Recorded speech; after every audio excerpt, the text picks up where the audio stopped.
Good afternoon, everybody, and welcome to Bardazac Field here on the campus of the United States Merchant Marine Academy. A Friday doubleheader coming your way this afternoon in Kings Point, Georgia. With Brett, as always, with you on this picture-perfect Friday afternoon here at Bardazac Field. The biggest games of the year to this point on a picture-perfect 72-degree afternoon as the USMMA Mariners take on the three-time defending champions in the Skyline Conference, the St. Joe's Long Island Golden Eagles. The Golden Eagles coming to this game 18-13 overall, 8-4 in conference play, currently sitting in fourth place, or fifth place, I wish I could count. Fifth place, folks, in the Skyline Conference. They are 7-5 away from Patchogue this year, and the Mariners riding a 5-game winning streak at 20-11 overall. They are 10-2 in a three-way tie for the top spot in the Skyline Conference, with Farmingdale and Maritime, who are also 10-2, and they are 9-5 at home this year. 11-5 if you count the 2 wins they picked up here as the road team against St. Joe's Brooklyn on April 4th. The big phrase Mike Notebart and his staff use before the start of every year, the non-conference games that are played in February and March, our team has to see the boogeyman, which is why the Mariners play games against top teams like Kane, Union, keep going down the line, Ithaca, all those top teams the Mariners play in non-conference action to get them ready for games like today. This is nothing the Mariners haven't seen before, according to their head coach. These are the big games the Mariners prepare themselves all season for, and here they are on a Friday afternoon against the St. Joe's Long Island Golden Eagles, who has won the last 3 Skyline championships. The 2 teams on this field today have combined for the last 4 Skyline championships. Mariners won it in 2021, and St. Joe's Long Island has ripped off 3 in a row in 2022, 2023, and 2024. Most impressive part of all that, folks, they've done it under 2 head coaches. Richard Garrett went out on top in 2022 after winning it all, and his assistant coach at home plate with Mike Notebart on your screen. Tom Caputo, all he's done is take over in his 3rd season so far. He won it all in his first year as head coach in 2023, won it all again last year in 2024. He is going for a personal 3-peat as St. Joe's goes for a 4-peat here in 2025, trying to win their 4th straight Skyline Conference title. This is a team that has given the Mariners fits the last couple of years. Overall, going back to 2001, St. Joe's has had the better of this matchup. They are 29-13 against the Mariners since 2001. Last time the Mariners won, it was here at Bardazac Field in 2023 as a walk-off in Game 1 of the doubleheader. On a walk-off single by Charles Callahan, Mariners won it 6-5. Since then, St. Joe's has come back with vengeance, winning the last 5 in a row, scoring at least 7 runs in 4 of those 5 games. Mariners look for a little payback here this afternoon after being knocked around in the playoffs last year on May 11th in a 10-0 loss to the St. Joe's Long Island Golden Eagles. And they will get St. Joe's number 1 tough customer on the mound today, the senior Jack Kelly, number 17, starting the 7-inning game here this afternoon. Let's take a look at the lineups for this afternoon's contest. First, the visiting Golden Eagles of St. Joe's Long Island. Leading off is the shortstop, number 4, Mike D. Filippo. John Lynch, the Oceanside, New York native, bats second at DH, number 15. Joe Thatcher, number 33, bats third at first base. And Selma Hoya in the cleanup spot in right field, number 11. Jordan Ram Logan bats fifth in left field, number 5. Marco Gullo behind the plate, number 7, bats sixth. Dom Crema at second base, number 3, bats seventh. James Maggio in the 8th spot at third base, number 19. And Joe Hackle rounds it out, batting 9th in center field, wearing number 1. And as we mentioned, Jack Kelly, the very tough senior for St. Joe's Long Island, on the mound for Tom Caputo's squad here this afternoon. Kelly, a lifetime 3-1 record against these Mariners with a 2.34 ERA in 34 2/3 innings pitched. Here's how Mike Notebart lines it up here this afternoon in Game 1 of the doubleheader. Pretty standard looking lineup for Coach Nodebart and crew as you see them getting announced on the field out there. Jack Millen leads it off at third base, number 23. Landon Trout bats second and shortstop, number 1. Tommy Chiappetti bats third in center field, number 10. Garrett Clapsaddle after DHing on Tuesday behind the plate, number 8. Danny Heck after a bit of a bum ankle back in the lineup, batting fifth at first base, number 19. Luke Kruger, number 5 in left field, batting sixth. Ricardo Olivares DHs, number 45, batting 7th. Christian Gomez, who has been red hot as of late, 4 straight multi-RBI games, bats 8th at second base, number 18. And Braden Vasquez, the red hot freshman with the bat right now, bats 9th in right field, number 25. Ryan Felton, the junior from Granbury, Texas, on the mound for Mike Nodebart here in Game 1. We just mentioned how Jack Kelly has tons of experience against these Mariners. This is Ryan Felton's first career appearance of any kind against St. Joe's, Long Island. As the two teams head out toward the baselines, with that, we'll take a pause for the playing of the national anthem, and we'll be back with first pitch between the Golden Eagles and the Mariners. A twin bill on a Friday afternoon here in Kings Point coming your way in a moment on the USMMA Mariners Sports Network.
Back here at Bartizak Field, getting set for the Golden Eagles and the Mariners here in Kings Point, as the Mariners try to snap their 5-game losing streak against the St. Joe's, Long Island Golden Eagles and try to extend their overall winning streak to 6 games.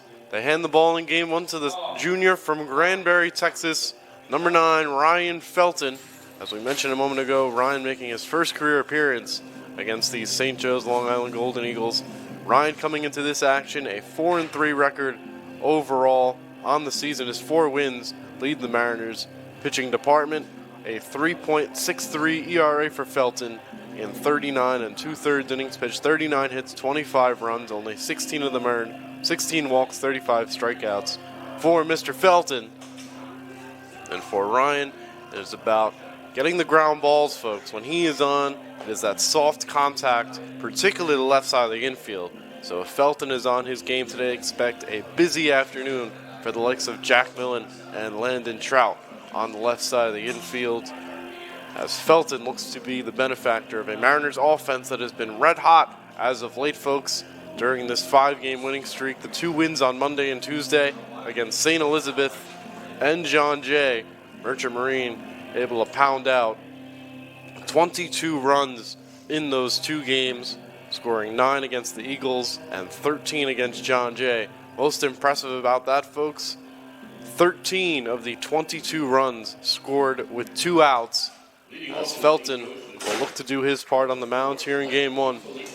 As Mike DiFilippo will lead it off for the Golden Eagles. Looks like we'll get started a minute or 2 early here in Kings Point for Game 1 of our doubleheader, as the right-hand batting Mike DiFilippo stands in. Your umpires for today, Brett Thompson behind the plate and Rich Maggio on the bases. Ryan Felton's ready. His first pitch of the afternoon is promptly banged up the middle into left center field for a base hit on the first pitch of the afternoon. First pitch at 3:58 So a 2-minute head start on this one. And Mike DiFilippo, who was an all-Skyline first-teamer last year, came in hitting .308 with a homer and 12 RBI. Gives Felton a rude greeting with a first-pitch single. So Felton got the ground ball to the left side of second base. DiFilippo just put it in a good spot. And now John Lynch, the Oceanside, New York native. Same hometown as yours truly, as he takes a strike 0-1. I regret to inform you, John Lynch and I did not go to the same high school. He's a Holy Trinity High School graduate. I was a proud graduate of Oceanside High School, the Sailors, where notably Dennis Leonard, the pitcher for the Royals, went. Jay Fiedler, the quarterback for the Dolphins and Jets, as Lynch rolls that one foul to heck. No balls, 2 strikes. Lynch hitting .295 on the season. Leads the Golden Eagles with 6 home runs. 23 RBIs. Those also lead St. Joe's. Big left-hand batter. Think of the name John Lynch, you think of the great Tampa Bay Buccaneer, now in charge in the front office in San Francisco for the 49ers. The other John Lynch is getting for rounds 2 and 3 of the NFL draft tonight. 0-2 from Felton coming to John Lynch. And Lynch drives into the left field, falling fast base hit. Stopping at second is DiFilippo, but it's back-to-back base hits to start the afternoon for DiFilippo and Lynch. And the Golden Eagles very quickly have 2 on and nobody out. And Joe Thatcher coming up. Number 33, Joe Thatcher, number 33. Another right-hand batter for Felton to contend with, and immediate trouble for Ryan. Joe Thatcher, second on the Golden Eagles in batting in .372, 3 homers, 12 driven in.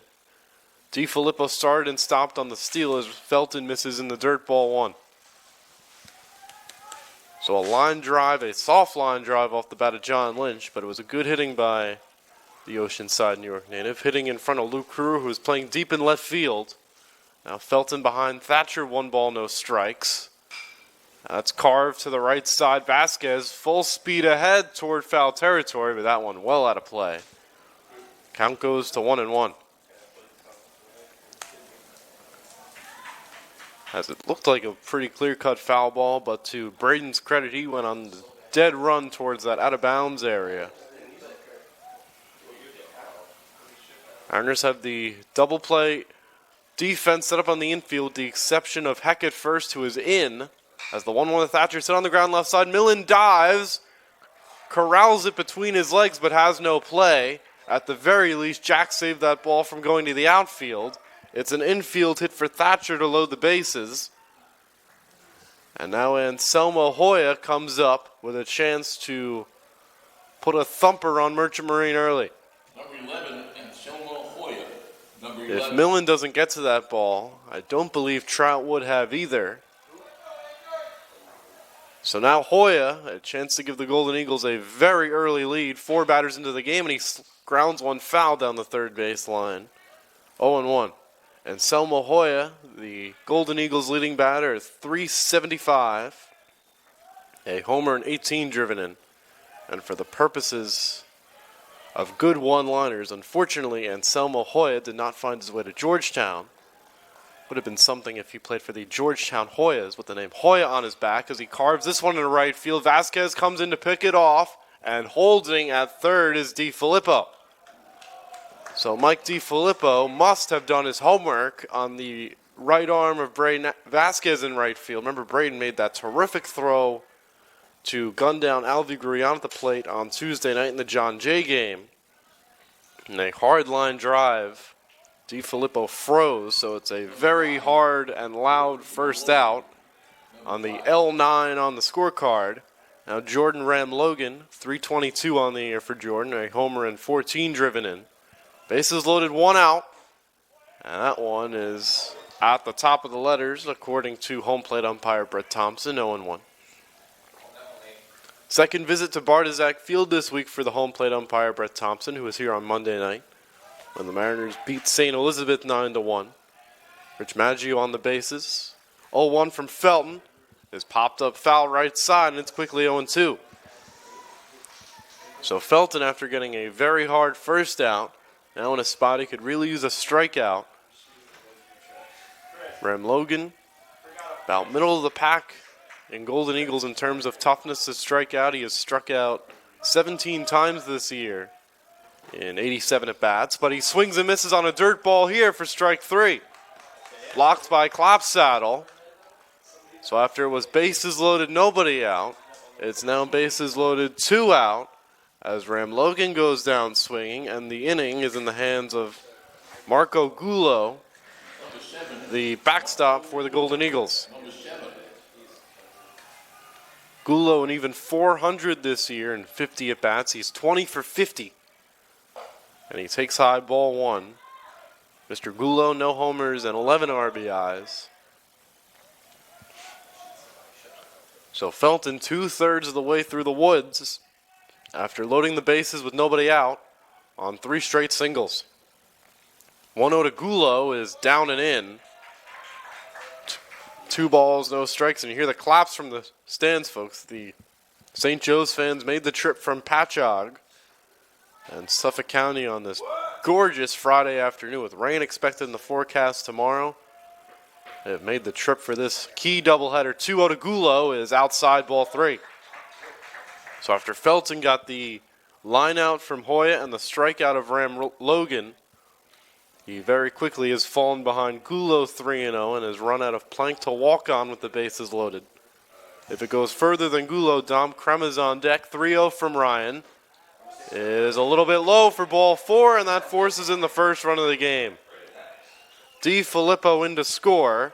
It's a bases loaded RBI walk for Marco Gullo, who just by standing at the plate using his eagle eye drives in his 12th run of the year. And the Golden Eagles have themselves a 1-0 lead. I'm not sure where that one missed, but it missed.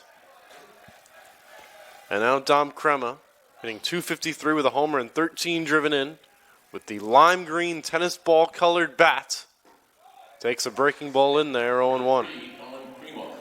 Number 3. So Felton, after striking out Ram Logan on 3 pitches, walks Gullo on 4 pitches to force in the game's first run. 0-1 from Felton is punch to the right side foul. It is 0-2. Crema can extend the inning. James Maggio would be next, no relation to the bases umpire Rich Maggio, as far as I have been told. The center fielder, Chiappetti, slightly towards the left center gap before this 0-2 from Felton, and it's a breaking ball hit out to left field. Crewer misjudged it, and it's over his head. This will score at least 2. Lynch is in. Right behind him is Thatcher. Stopping at third is Gullo. It's a 2-run double for Dom Crema, and the Golden Eagles have in fact put up a crooked number here in the first inning with a 3-0 lead.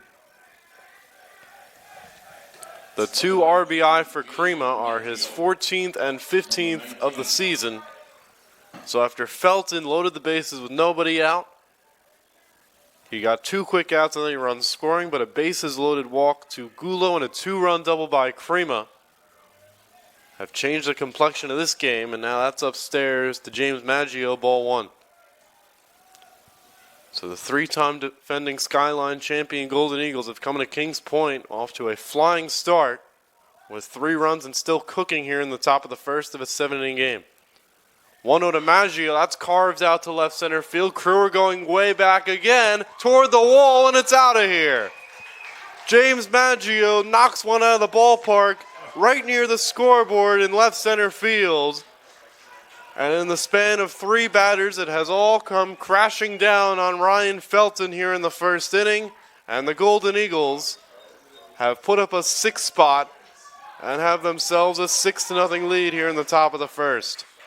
For Maggio, that is his first home run of the season for the senior from Rocky Point, New York. And 3 juicy ribeye steaks to go with it. Number 1, Joe Hackle. Number 1. Now the number 9 hitter, Joe Hackle, squares a bunt and takes a strike. It's 0-1. So So Maggio, who was without a homer all year, slugs one way out just to the left of the scoreboard in left center. Is now Hackle down the count 0-2. The home run for Maggio was his 9th career home run. The 0-2 to Hackle is lined into left center field. This is trouble falling fast. Crewer has to play it on a hot base hit.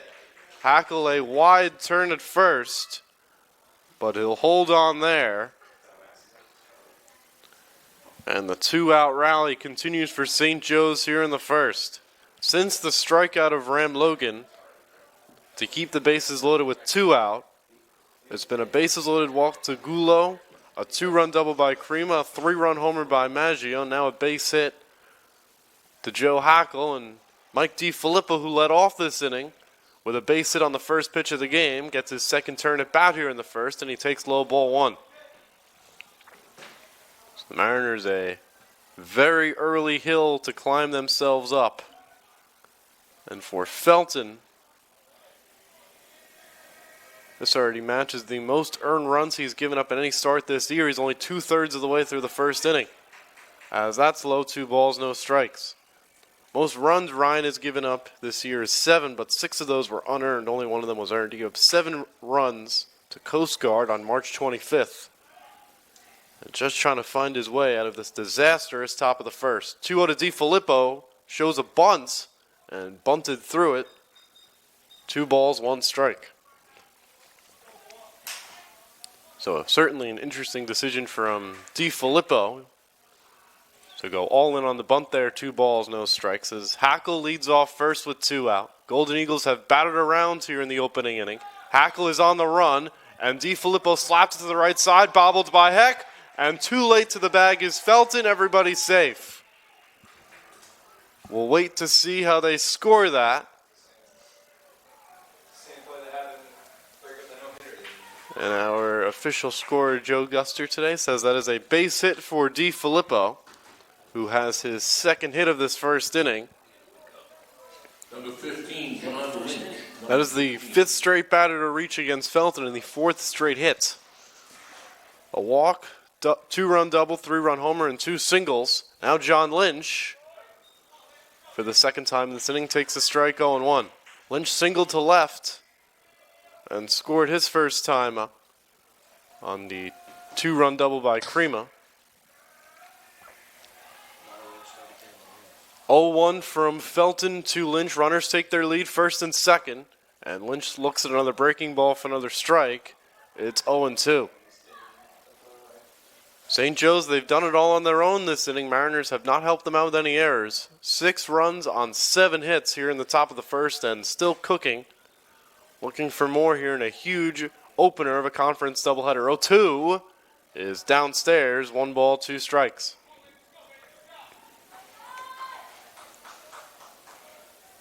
The only other inning that comes to mind with Ryan Felton like this, you have to go back to opening day against Union. That inning where Caleb Miller hit the grand slam in the second. That was also a 6-run inning that Felton gave up. He's ahead on Lynch, 1-2. Double steal is on. It's low ball 2 and no throw by Clapsaddle. And the Mariners' senior captain and backstop will head out to talk to Ryan Felton. So a double steal for Hackle and DiFilippo. Now a base hit could give St. Joe's 2 more here in the top of the first. Remember, folks, this is only a 7-inning game. Mariners already have quite a deep hole to try to work themselves out of. For DiFilippo, the stolen base is his 8th of the year. He's 8 for 9. And for Hackle, he is now 9 for 10 in stolen base attempts this year. With 2 men on, the second baseman Gomez playing deep on the outfield grass at second base. 2-strike pitch to Lynch. Little comebacker. Felton fields underhand flip to Heck at first to bring the first inning to a close. 6 runs, 7 hits, no errors. In the inning for St. Joe's, 6 runs on 7 hits, no errors. They leave 2. And at the end of half an inning, it's the Golden Eagles 6. And the Mariners coming to bat on the USMMA Mariners Sports Network.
Mariners have a lot of work to do as we go to the bottom of the first inning here in Kings Point.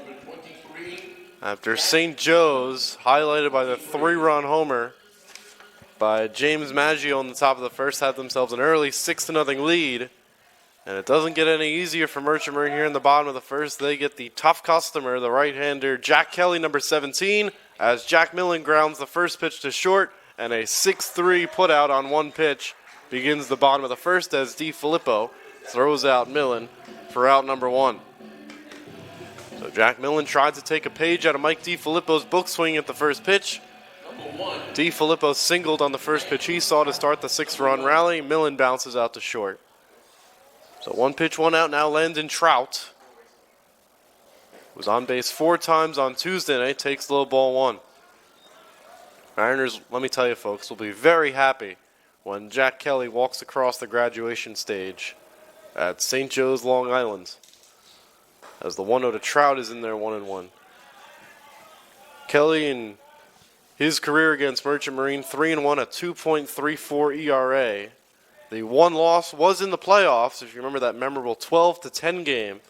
The Mariners wanted a strength of a Joey Zanetti 3-run homer, as that's at the letters for his strike, 1-2. That is the only time the Mariners have truly gotten to Jack Kelly. In all his other appearances, he has not given up more than 2 runs. He's thrown 2 complete games against them, 2 9-inning complete games, and perhaps a sense of normalcy as Landon Trout once again has gotten plunked. So if there's any way to start a rally against one of the toughest pitchers in the Skyline Conference, Landon Trout getting hit is just the way to do it. Number 10. Now Tommy Chiappetti, the center fielder, as Trout gets checked on by Kelly. So for Landon Trout, who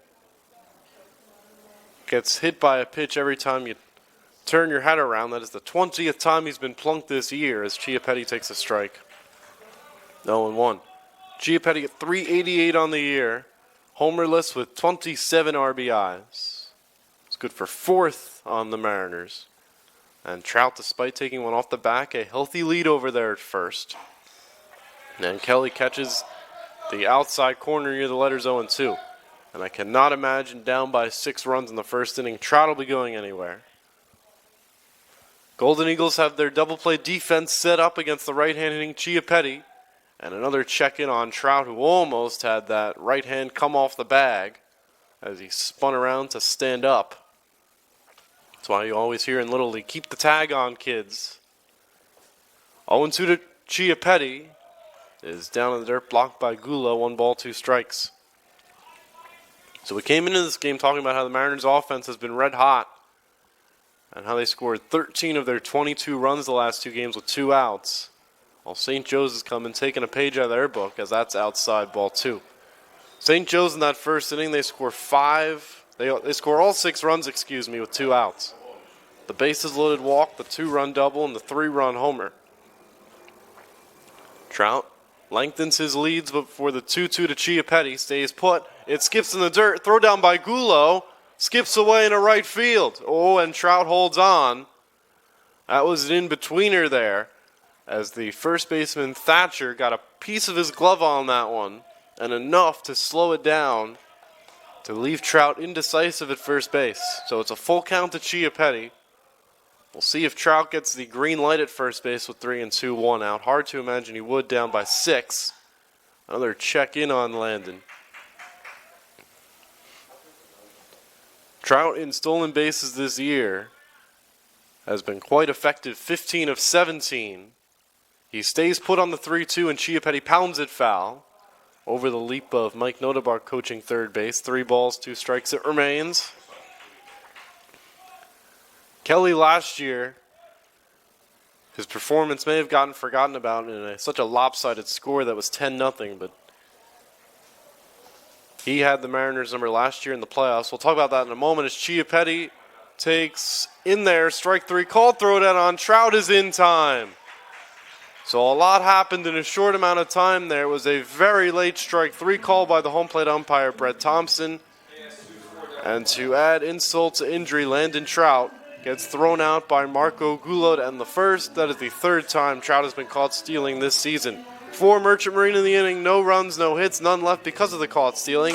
At the end of one, it's St. Joe's 6 and Merchant Marine nothing on the USMMA Mariners Sports Network.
About as rough of a first inning the Mariners could have on both sides after Ryan Felton gives up 6 in the top of the inning.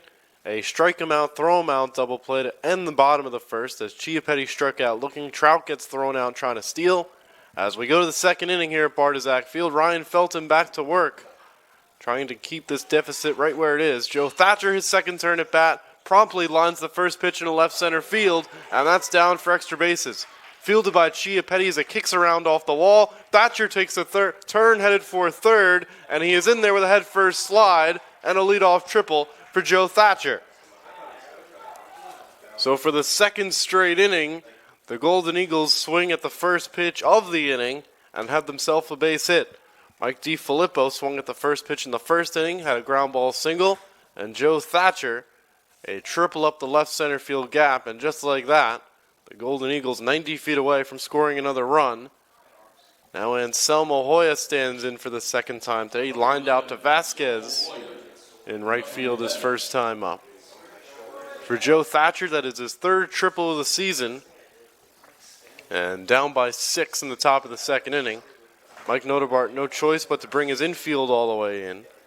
And speaking of Mike Noterbart, he's on his way to the home plate umpire, Brett Thompson, not sure what he was talking about.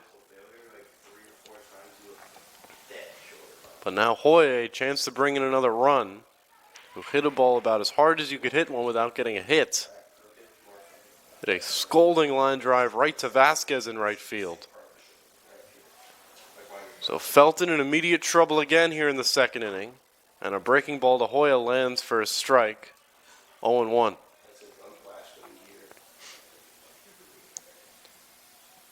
Millen, Trout, Gomez, and Heck all have their tippy toes on the edge of the grass on the infield. 0-1 to Hoya is poked foul the right side. 0-2. So Felton picked up one key strikeout in the first inning when he struck out Ram Logan with the bases loaded and 1 out. Could use the same type of result here against Hoya. 0-2 from Felton to Anselmo. Is a breaking ball. I'm not sure where it missed, but it missed. 1 ball, 2 strikes. Felton threw the exact same pitch he threw on 0-1, but didn't get the call from Brett Thompson. Trout, the shortstop, creeps in before the 1-2, and in the dirt, check swing by Hoya. Bases umpire Rich Maggio says no swing, 2 balls, 2 strikes. In terms of difficulty when trying to strike out Mr. Hoya, he has struck out 19 times this year. It is the 4th most in the Golden Eagles lineup. 2-2 pitch, And he pounds one on the ground wide of third foul. That would have been ball 3. But a defensive swing, and with how low that ball was going, our SID Joe Gusser just said Hoya might have contacted the ground with his bat when he swung at that pitch. When you see something like that, you think of Vlad Guerrero, who used to swing at pitches that bounced all the time. 2-2 from Felton. Hanging breaking ball, pounded foul down the third base line. And that was almost a nasty collision at third base with the runner at third, Thatcher, taking his lead in foul territory. Millen almost dove into Joe Thatcher. Thankfully, nobody clunked their heads or any type of injury occurred. So Hoya hangs tough at 2-2 with Jordan Ram Logan on deck. Felton a long hold. Brings home the 2-2, and it's punched to the right side, and they'll do it again after the foul ball.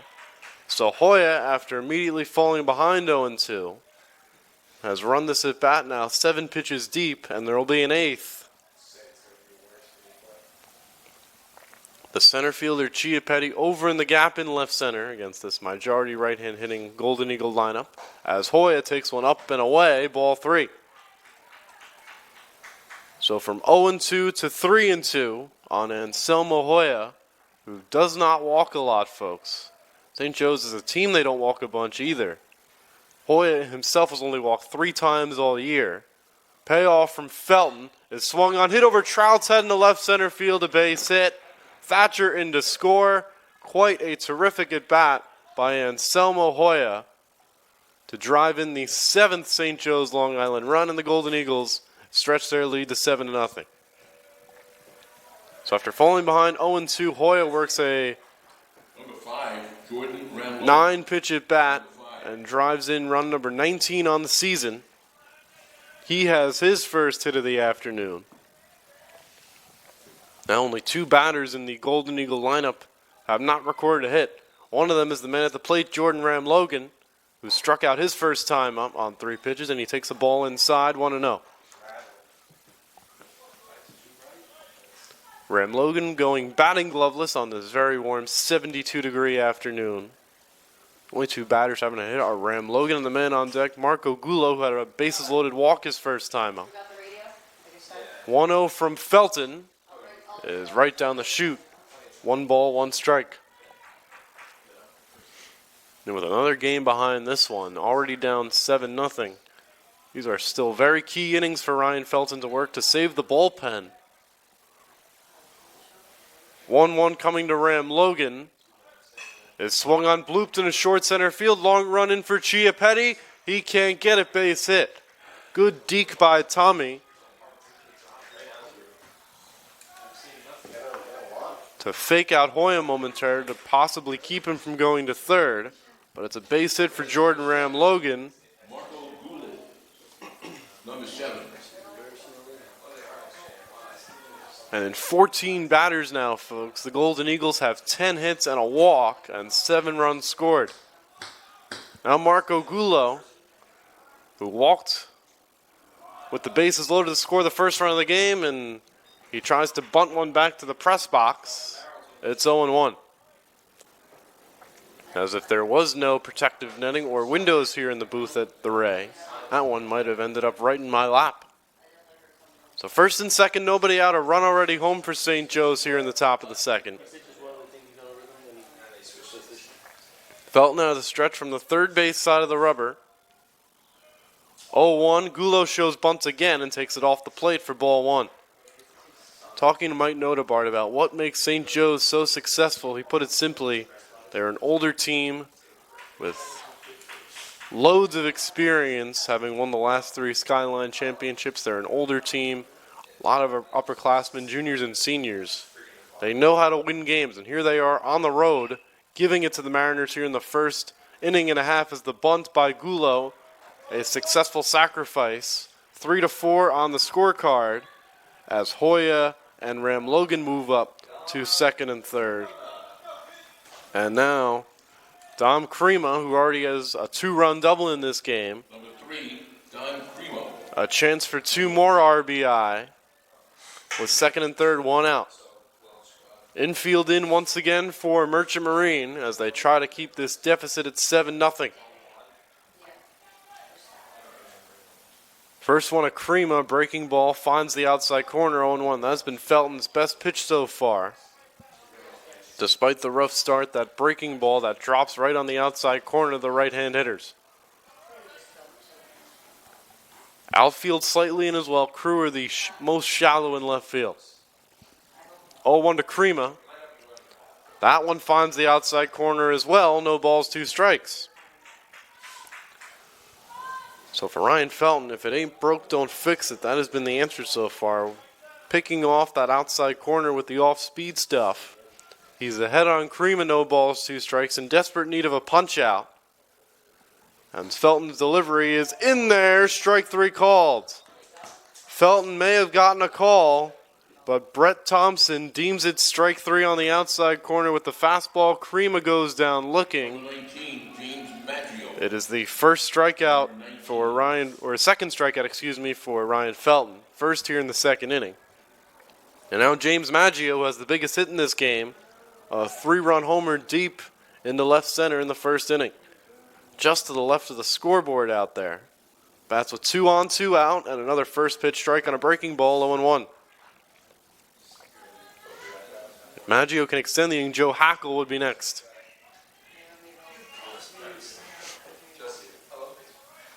Hoya off third, Ram Logan off second with 2 out. Golden Eagles look to deliver another punch to the mouth here in the second as Maggio bloops it into right center field. Could be trouble for Chia Petty, who flags it down in the sunshine to end the inning.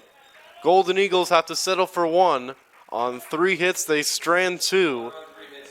No errors, and at the end of an inning and a half, it's the Golden Eagles 7 and the Mariners nothing on the USMMA Mariners Sports Network.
Jack Kelly, another run to the good as we go to the bottom of the second here in Kings Point.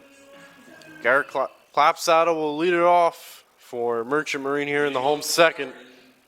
Number 8, Garrett Clapsaddle. And before we were interrupted by the strike him out, throw him out to end the bottom of the first, I was just about to mention Jack Kelly's superb outing against the Mariners in the playoffs last year as he pours in a first pitch strike to Clapsaddle. It's 0-1. Kelly in the postseason last year against Merchant Marine, a 9-inning, 4-hit shutout. 2 of the 4 hits came from the man at the plate, Garrett Clapsaddle, who was quickly down in the count. No balls, 2 strikes. Clapsaddle had the big bases-clearing 3-run triple on Tuesday night against John Jay, now sitting at a homer and 29 RBI, but he strikes out on 3 pitches to start the home second. Back-to-back strikeouts for Jack Kelly, both on a fastball. Number 19. And now Danny Heck. Number 19. Danny Heck, who missed a couple of games in the beginning of the week. Back in the lineup, batting 5th at first base today. And the first ball of the inning from Kelly goes to the backstop, 1-0. Danny Heck has been on quite a power surge as of late, with 5 homers on the year, 20 RBI. Heck, who had 2 home runs in his first 3 years, has 5 this year. has stretched his career home run total from 2 to 7.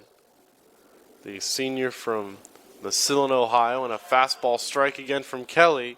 It's 1-2. Danny himself riding a 3-game RBI streak. Has 8 RBI in his last 3 games. And if you want to go back further than that, I'll tell you about it after the 1-2 and a fastball in there, strike 3. So we'll save the fun, hot hitting stats of Danny Heck for his next turn at bat. It's 3 straight strikeouts, all looking from Jack Kelly at that fastball. And now Luke Crewer will try to solve the right-hander. Crewer hit his 3rd career inside the park home run on Tuesday night. Has 6 home runs for the year to lead the team. And that fastball missed low, ball 1. Crewer, besides the home run department, he leads the team and the conference in RBI with 43. Trying to get something started with 2 out, nobody on here in the second. He pounds that one foul near the St. Joe's dugout. 1 ball, 1 strike. Luke Crewer coming off his 3rd Skyline Rookie of the Week award this week. Mariners have now won that award 5 times this year with 2 awards going to Braden Vasquez and 3 to Luke Crewer, who watches one sail the backstop. 2 balls, 1 strike. Behind Crewer is Olivares, if the inning gets that far here in the second. Mariners only base run over the first inning in 2/3, a Landon Trout hit by pitch, as Crewer badly fooled on a breaking ball. 2-2. That's one of the things that makes Kelly so effective, folks. He is fearless and consistently pounds the strike zone. We'll not see much of a lack of control against Kelly as he, on cue, falls behind. Or runs it to a 3-ball count, I should say. I believe the count is 3-2. The scoreboard reads 3-1, but I believe it's 3-2. We'll find out after this pitch from Kelly, and it's swung on and missed. It was 3-2. Goes to the backstop. Gulo throws it high, but the stretch by Thatcher pulls it down to end the inning. So it's a strikeout swinging 2-3 for Crewer. Jack Kelly strikes out the side. He has 4 in a row. And we go to the 3rd in Kings Point with the Golden Eagles up 7-0 on the USMMA Mariners Sports Network.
We go to the 3rd inning here in Kings Point.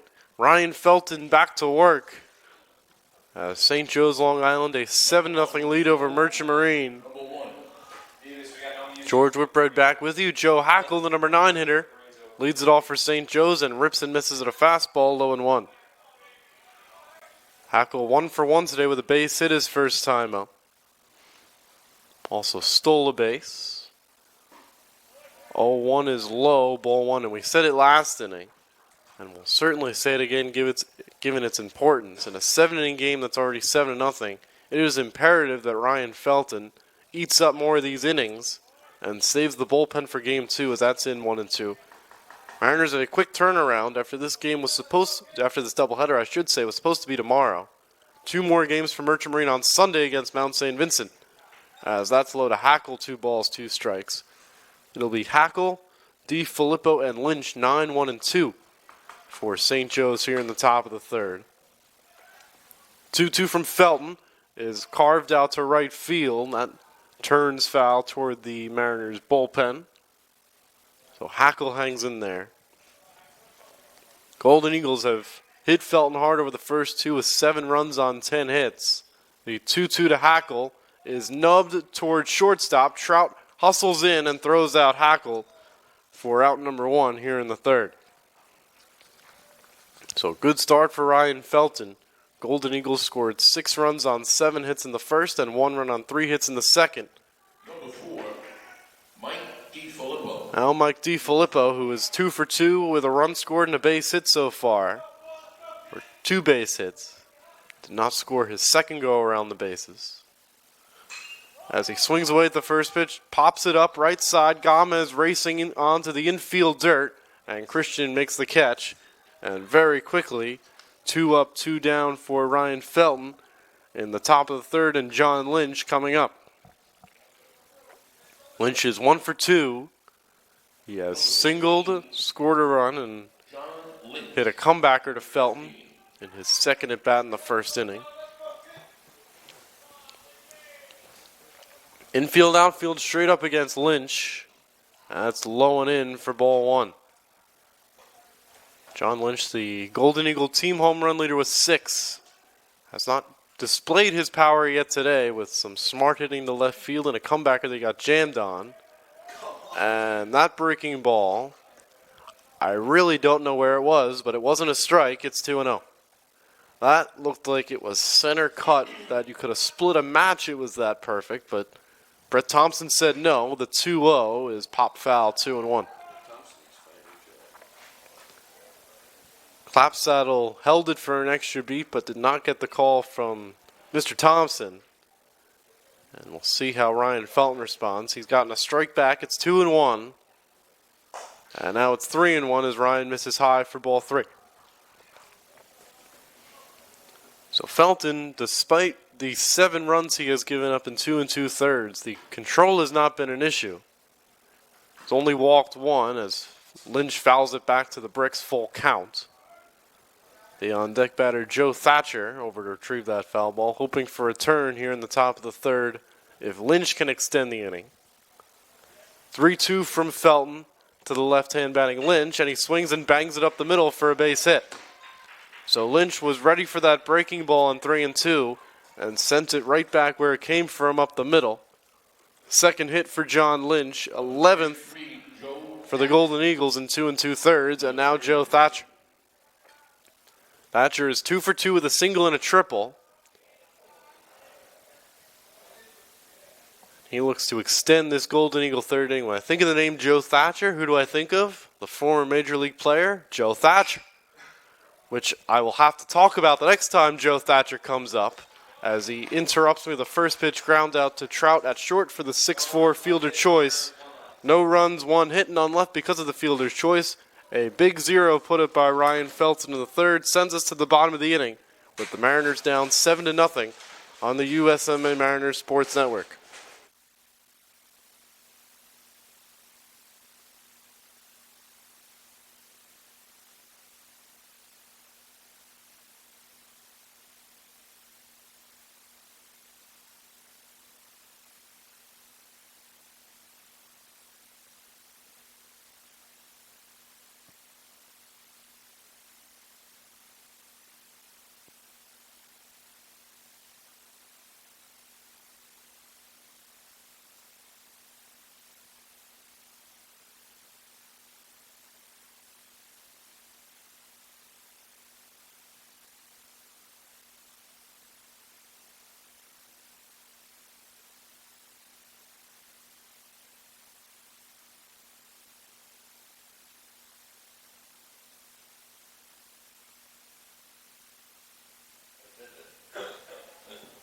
Jack Kelly, who has struck out 4 in a row, back to work with a 7-0 lead here in the bottom of the third inning. George Whitbread back with you. Mariners have only had one base runner over the first 2 innings. It was Landon Trout with 1 out in the first who was hit by a pitch. Be 7-8-9, trying to ramp up the offensive engines for Merchant Marine as we go to the bottom of the third. Number 45. Olivares, Gomez, and Vasquez Number 45. against Jack Kelly, who is, as per his usual self, in control on the mound against Merchant Marine, looking for his 4th career win against the Mariners, as that's the backstop, ball 1. Ricardo Olivares, 322 on the year, a homer and 20 driven in. Swings away on the 1-0, taps it slowly toward third, and it hits the bag for a base hit. Sometimes all you need is a little luck. The third baseman, Maggio, decided to let physics determine the outcome of that at-bat. So he let it roll up the third base line. It hits the third base bag. It's the first Merchant Marine hit. An infield single for Ricardo Olivares. Number 18.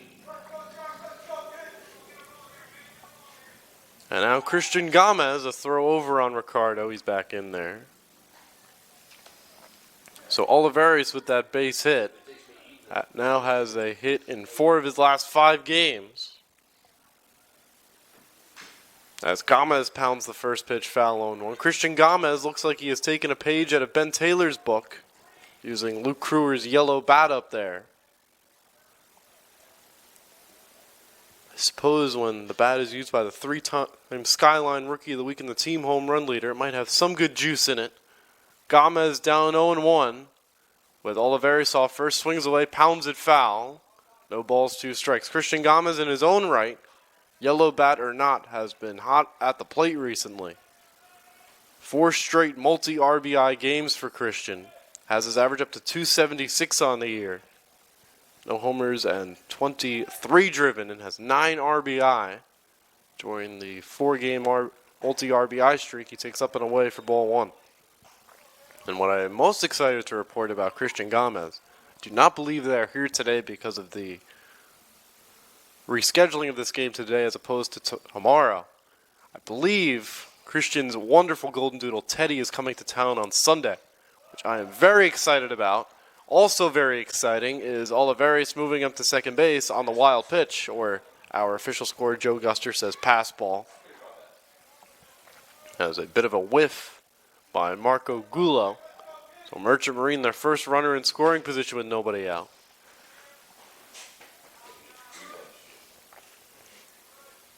Gomez and the Mariners in need of a big inning, but Christian goes down swinging.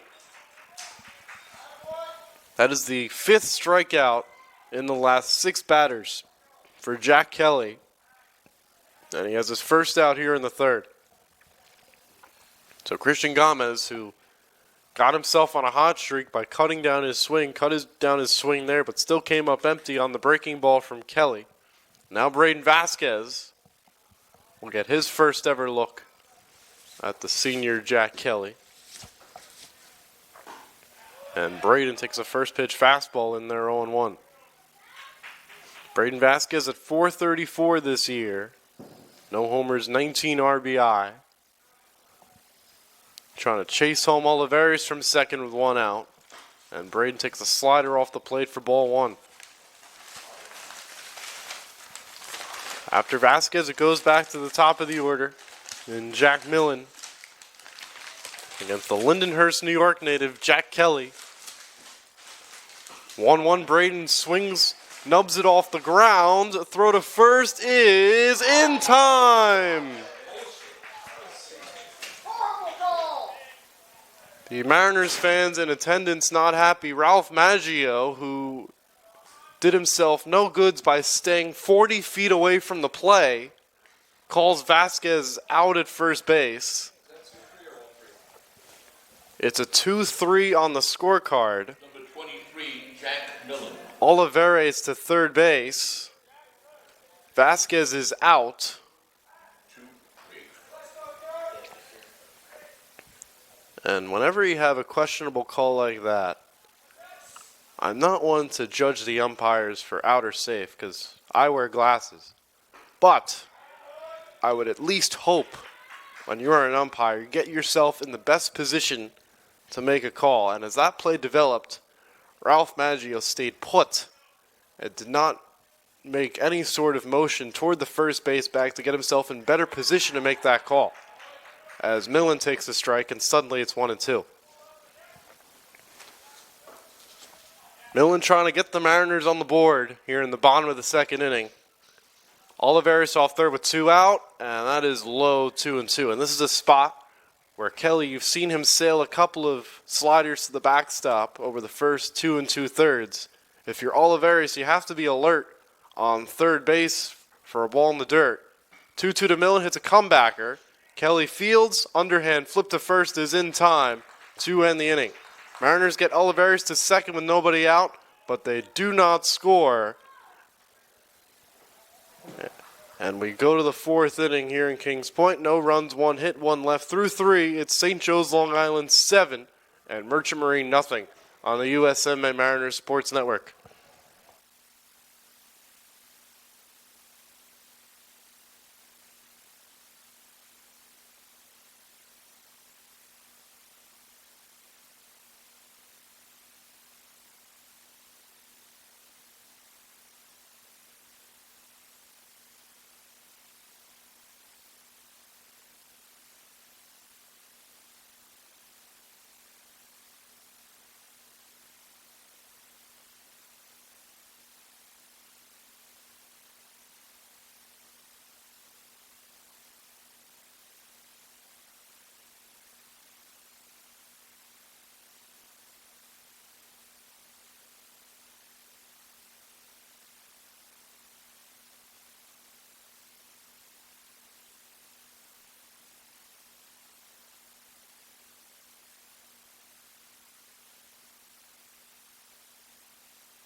We go to the fourth inning here in Kings Point.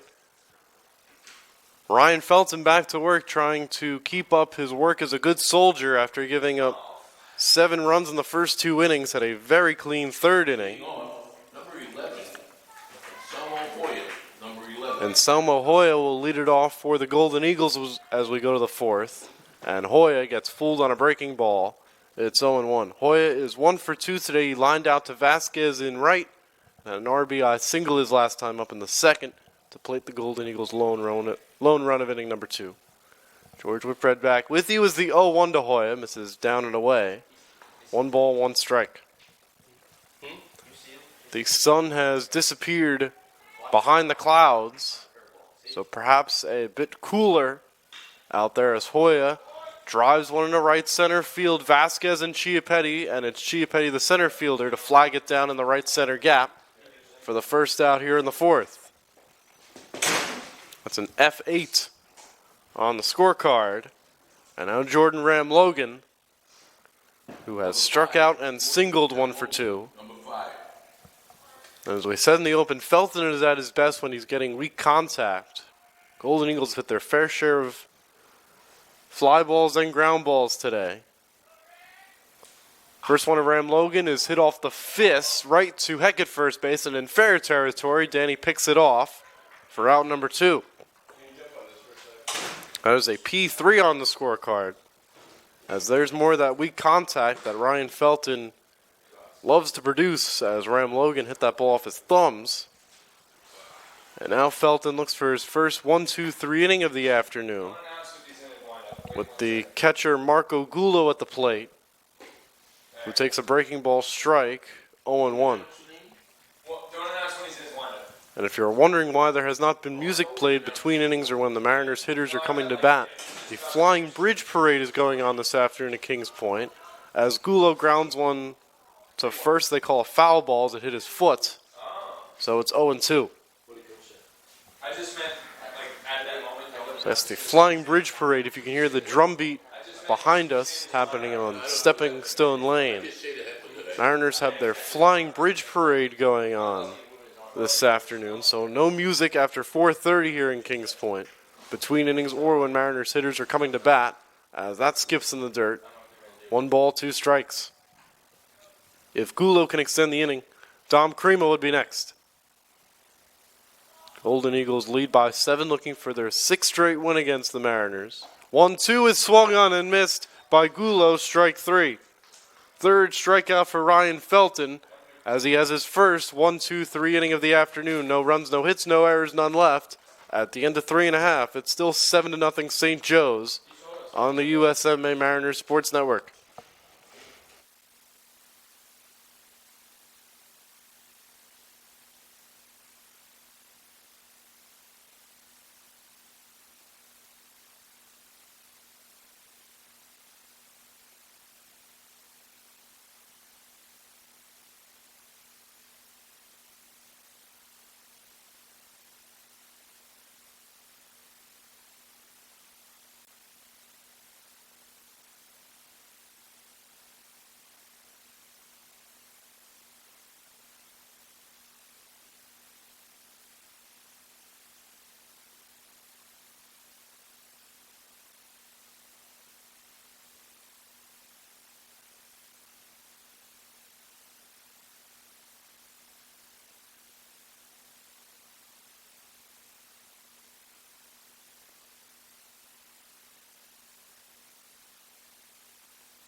The 2, 3, and 4 hitters for Merchant Marine will try to get some offense working against Jack Kelly, Trout, Chiappetti, and Clapsaddle.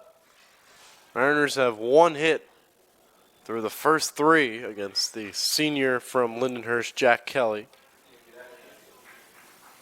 And that 1 hit was a roller up the third base line that hit the bag as Trout waves and misses 0-1. Trout, one of 2 base runners against Kelly, was hit by a pitch in the first inning. It's been that and a Ricardo Olivares infield single. And that's been it against Jack Kelly. 0-1 to Trout is pounded on the ground right side, and a 4-3 put out begins the bottom of the 4th as the put out made by Crema on Landon Trout. So Jack Kelly is our PA announcer. Steve Arno has just whispered to himself.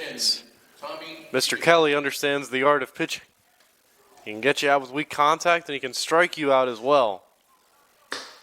Mariners have not hit a ball out of the infield this afternoon, as Chiappetti takes a first pitch fastball for a strike, 0-1.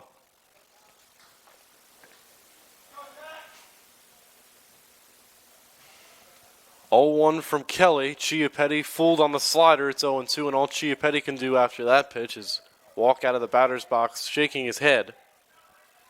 As Kelly in full control out there on the mound.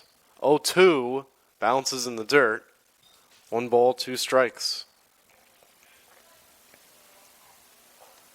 Kelly so far 5 strikeouts, no walks. Over 3 1/3.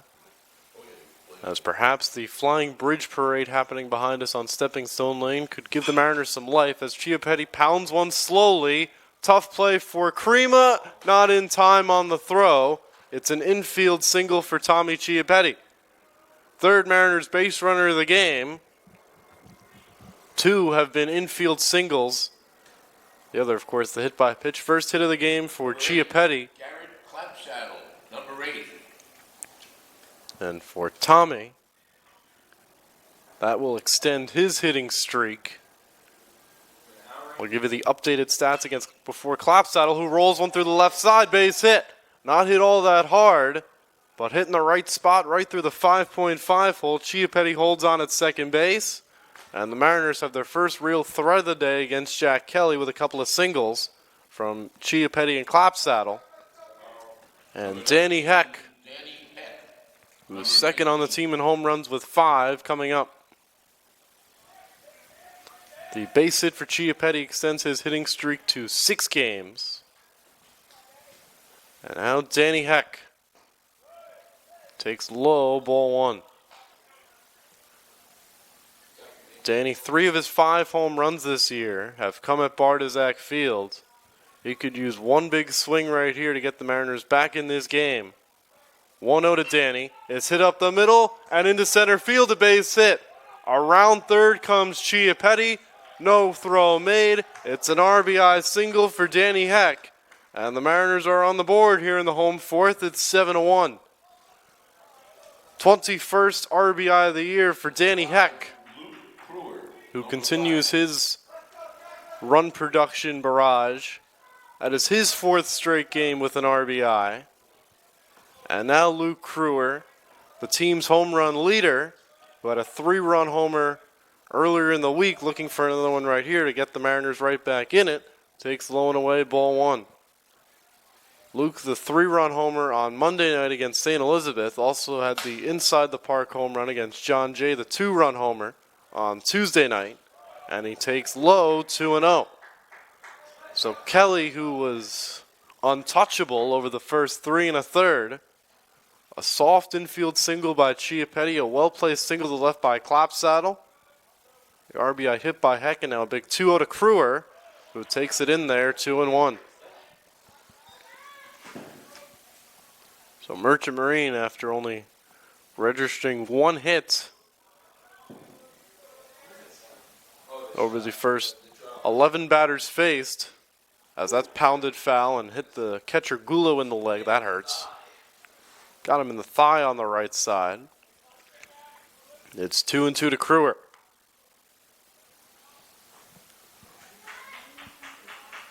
First 11 Mariners plate appearances only saw 1 hit and a walk.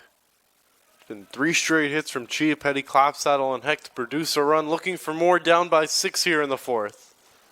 To the 3-time defending Skyline champion Golden Eagles. 2-2 to Crewer. Is waved at a miss, chased a slider off the plate for strike 3. So the freshman Luke Crewer getting schooled by the senior Jack Kelly. Second time Lucas struck out.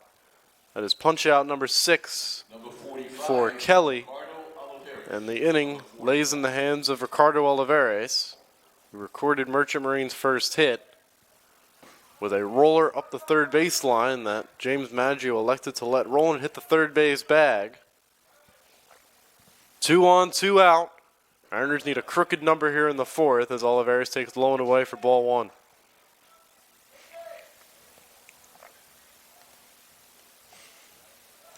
Mariners have not had all that hard contact against Kelly this afternoon. The hardest hit was Heck's RBI single up the middle.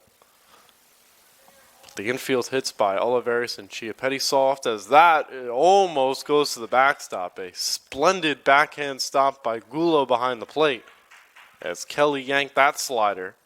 And Gulo, a reactionary reach with the backhand, able to keep that ball in front. That is very important. Instead of second and third, the runners stay at second and first. If it was second and third, a base hit could pull the Mariners within a grand slam. 2-0 to Olivares. Outfield medium depth against Ricardo. And it's in the dirt again, ball 3. So Kelly, a pitch away from loading the bases, has not walked a man today. Not something he is familiar doing at all this year. Only 15 walks in 32 innings. So it keeps it limited. I would imagine Olivares gets the red light. He does. It's in the dirt again, ball 4. So after striking out Crewer with a nasty slider, Kelly unable to find his slider against Olivares, who walks on 4 pitches. Number 18, Christian Gomez. And now a very, very big moment in this game with the sophomore Christian Gomez standing in. Bases loaded, 2 out. Mariners can pull a little closer with a base hit right here. Gomez struck out swinging his first time up, and he takes low, ball 1. So after Crewer struck out, it's 5 in a row out of the strike zone from Jack Kelly. And this prompts a meeting on the mound. I believe that's the pitching coach, Dwayne Page, going out there. Tom Caputa, the head coach, also assisted by Elliot Robles and Phil Kirpata. Phil Kirpata, who was a graduate of St. Joe's last year. on the baseball team for all 3 of their championships the last 3 years. A very important 1-0 pitch coming to Gomez after the meeting on the mound, as Kelly has lost control of that slider here with 2 outs in the 4th inning. Clapsaddle off third. It's a healthy lead, and that catches the corner. It's 1-1. Clapsaddle off third, Heck off second. Olivares off first with 2 out. Mariners 1 run on 4 hits, trying to chip into the 6-run deficit. And Christian takes on the outside corner. It's 1-2. So after Dwayne Page visited the mound, Kelly has popped 2 strikes in a row to Gomez, who looked to avoid striking out for the 2nd straight at bat. With 3 ducks on the pond, and Christian chases the slider for strike 3. So after Kelly loads the bases with the walk to Olivares, he strikes out Gomez for a 2nd time. Mariners get on the board thanks to the Heck RBI single, but leave 3, 1 run on 3 hits. They leave 3. At the end of 4, it's the Golden Eagles 7 and the Mariners 1 on the USMMA Mariners Sports Network.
We go to the 5th inning here at Bardazac Field as the Flying Bridge Parade continues to go on behind us. That's why you do not hear any music between innings or when the Mariners hitters come up to bat. George Whitbread back with you. It'll be 7, 8, 9 in the Golden Eagle lineup. Crema, Maggio, and Hackle. They look to restart their offense again against Ryan Felton, who has thrown up zeros the last 2 innings. And Crema pounds the first pitch foul, barehanded by head coach Tom Caputo. In the third base coach's box, it's 0-1. Crema has one of the big hits for St. Joe's in this game, a 2-out, 2-run double in the first. And he swings away, lines that in the right center field. That's trouble, headed toward the wall for extra bases. Chiappetti cuts it off on the warning track. And Crema has his 2nd double of the day. If Chiappetti does not cut that ball off, Mr. Crema is most likely standing on third base. But Chiappetti, with his speed, able to flag that down and keep it from going to the wall. And an early runner in scoring position Number 19. for James Maggio, who already has a 3-run homer this afternoon. As the Golden Eagles look to get that run right back after Heck got the Mariners on the board in the bottom of the 4th. Long hold by Felton. First one is outside for ball 1. Maggio flew out to Chiappetti in right center field his last time up. That is the 12th Golden Eagles hit. The 2nd double of the day for Dom Crema. Long hold by Felton, 1-0. Breaking ball drops in. 1 ball, 1 strike. That has been Felton's go-to pitch this afternoon. When behind in the count, really has been favoring that breaking ball. At the very least, Maggio trying to get the runner Crema over to third with nobody out. 1-1, and Maggio slugs into left center field for a base hit. A bad read at second base by Crema. He'll have to stop at third. So Felton fortunate that Crema misread that ball and had to hold on at third base. That was way over Trout's head. Landon had no chance at that one, but it's back-to-back hits for the 7 and 8 hitters, Crema and Maggio. And now Joe Hackle, Number 1, Joe Hackle. who has singled and grounded out to short today. And Ryan Felton, who has done a great job the last 2 innings, soldiering on to 8 innings with another 9 innings of baseball to be played after this one. In danger here in the 5th. The bunt and run is on, as going from first was Maggio and bunting it foul was Hackle. Runner on third, Crema, looked like he had no desire to come home on that bunt, as that was partially popped up by Hackle. Golden Eagles already pulled off 1 double steal today, with the man at the plate, Hackle, and the man on deck, Mike DiFilippo. See what Tom Caputo has up in his bag here. It's a strike to Hackle on, you guessed it, the breaking ball, 0-2. Keeping an eye on the Mariners' bullpen. There is nobody up down the right field line. So it looks like it's on Ryan Felton, at least for now, to get through this 5th inning. 0-2 is carved out to left field. This is trouble toward the line. It's in for a fair ball and extra bases. Walking home is Crema. Stopping at third is Maggio. It's an RBI double for Joe Hackle. And the Golden Eagles do in fact get that run right back and restore their lead to 7 with an 8-1 advantage. Splendid hitting by Joe Hackle going the other way to drive in the run. And the Golden Eagles, before they even record an out, get the run right back. For Mr. Hackle, that is his 11th RBI of the year. And now Mike DiFilippo bats with second and third, nobody out. Mariner infield all the way in. And DiFilippo bangs it over Trout's head, and that'll chase in 2 more. In to score is Maggio, Hackle right behind him. A 2-run single for Mike DiFilippo. His 3rd hit of the ball game, and the Golden Eagles have opened up a 10-1 lead here in the 5th inning. And now some throwing begins down the right field line in the Merchant Marine bullpen. For DiFilippo, RBIs, numbers 13 and 14 on the season. So after Felton cruised through the 3rd and 4th innings, he has hit another wall here in the 5th, giving up 4 straight hits, a double to Crema, a single to Maggio, an RBI double to Hackle, and a 2-run single to DiFilippo. Mariners still need to find a way to get 9 outs. DiFilippo keeps pedal to the metal, and the throw by Clapsaddle is in there for the caught stealing. 2-6 on the caught stealing, as I believe DiFilippo came off the bag. And Trout, a good play to keep the tag down there. Clapsaddle's throw was to the left side of the second base bag, but Trout reeled it in and kept the tag on DiFilippo, who's caught stealing for only the 2nd time this year. So Mike now 1 for 2 in stolen bases today. Count is 2-1 on Lynch. It sounds like a cannon blast going on behind us, as that's low 3-1, as they are having fun at the Flying Bridge Parade. Which, if you don't know what the Flying Bridge Parade is, it is for the top donors of the Alumni Association. And I'll tell you, folks, if I were an alumni here, I would donate a lot of money too if it means I got to blast a cannon, as that's dropped in for a strike to Lynch 3-2. Each cannon represents $1 million. And our pitch charter, Jake Davis, just said each cannon represents $1 million. As unfortunately at my young age, college loans still exist. That's low to Lynch for ball 4, with 1 out here in the 5th. So DiFilippo has recorded the only out on the bases with the caught stealing. So 5 straight St. Joe's hitters have reached base, and now, after being rudely interrupted by Joe Thatcher grounding into a fielder's choice on the first pitch to end the 3rd, I will tell my Joe Thatcher story after this pitch, and he kindly takes outside ball 1. Who does Joe Thatcher remind me of? The former Major League pitcher, Joe Thatcher. Unfortunately, the Major League pitcher Joe Thatcher did not wear number 33, like the St. Joe's Long Island Joe Thatcher. But they do in fact have the same name, same spelling of both Joe and Thatcher, as Thatcher socks one into left field for a base hit. That is his third hit of the doubleheader of Game 1. And the Golden Eagles keep the line moving against Ryan Felton, and that action is warming up hotter and hotter in the Mariners bullpen. Number 11. The Major League Joe Thatcher, over his career, played 7 years for the Padres, 2 for the Diamondbacks, 1 for the Astros, and 1 for the Angels, a career record of 11-16, a 3.38 ERA. As Anselmo Hoya takes a strike, 0-1. So I thank you, Joe Thatcher, for after swinging at the first pitch last time, being polite and waiting a pitch so I could get my Joe Thatcher story in, after he singled on the second pitch in that at-bat. As the 0-1 to Hoya is pounded on the ground to short, could be 2, Trout to second for 1, Gomez on to first, throw is not in time. It'll go as a 6-4 fielder's choice, Thatcher out at second. Maybe now he can go back in the dugout and do some research on Joe Thatcher.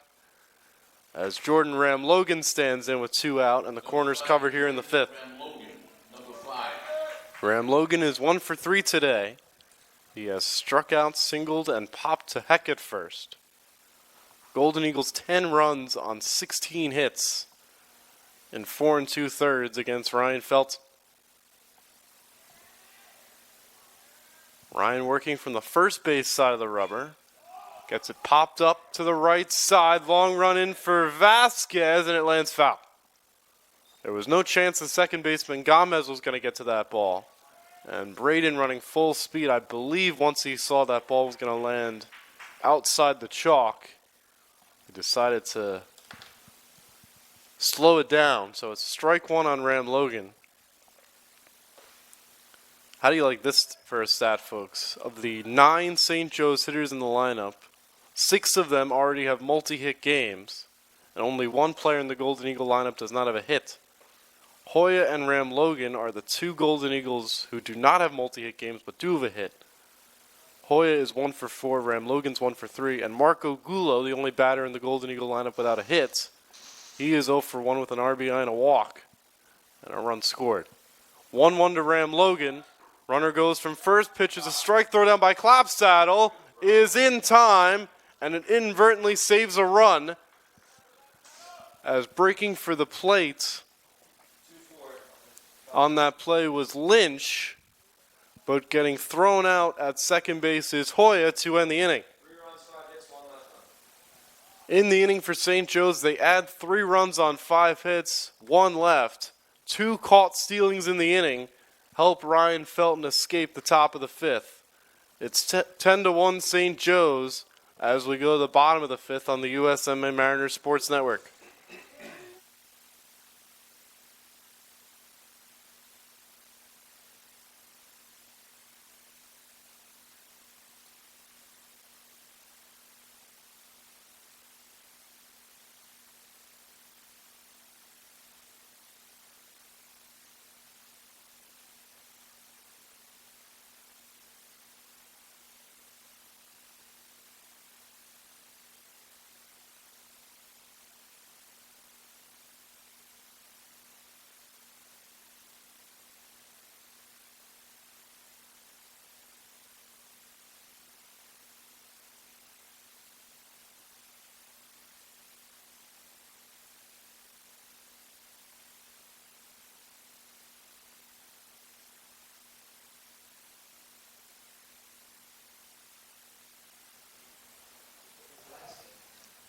We go to the bottom of the 5th here at Bartizak Field, thanks to the backstop for Merchant and Garrett Clapsaddle, who threw out both Mike DiFilippo and Anselmo Hoya to help Ryan Felton get through that 5th inning as Braden Vasquez swings at the first pitch he sees, and it is plucked out in left center field for out number 1, as racing in nicely to make the catch is Hackle.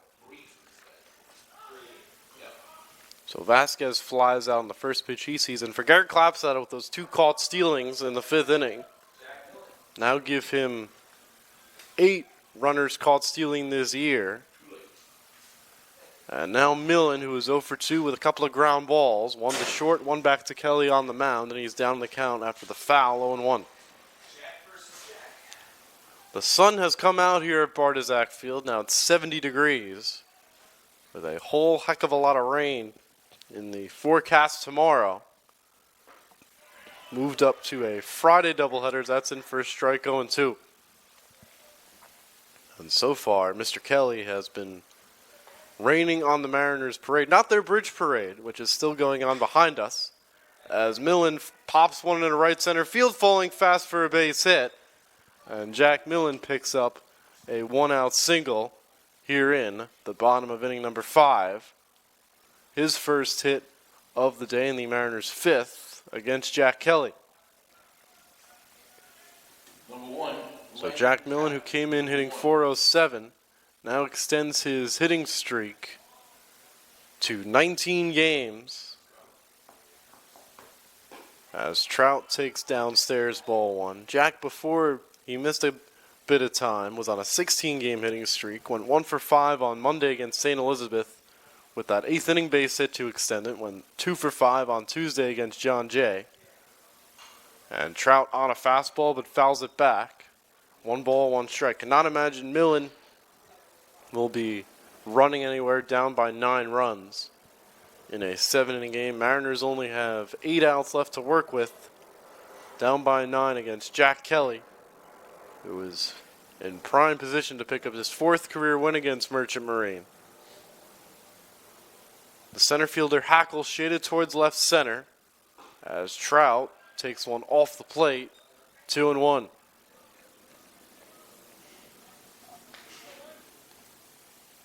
Golden Eagles, 10 runs, 16 hits, no errors. Mariners 1 run, 5 hits.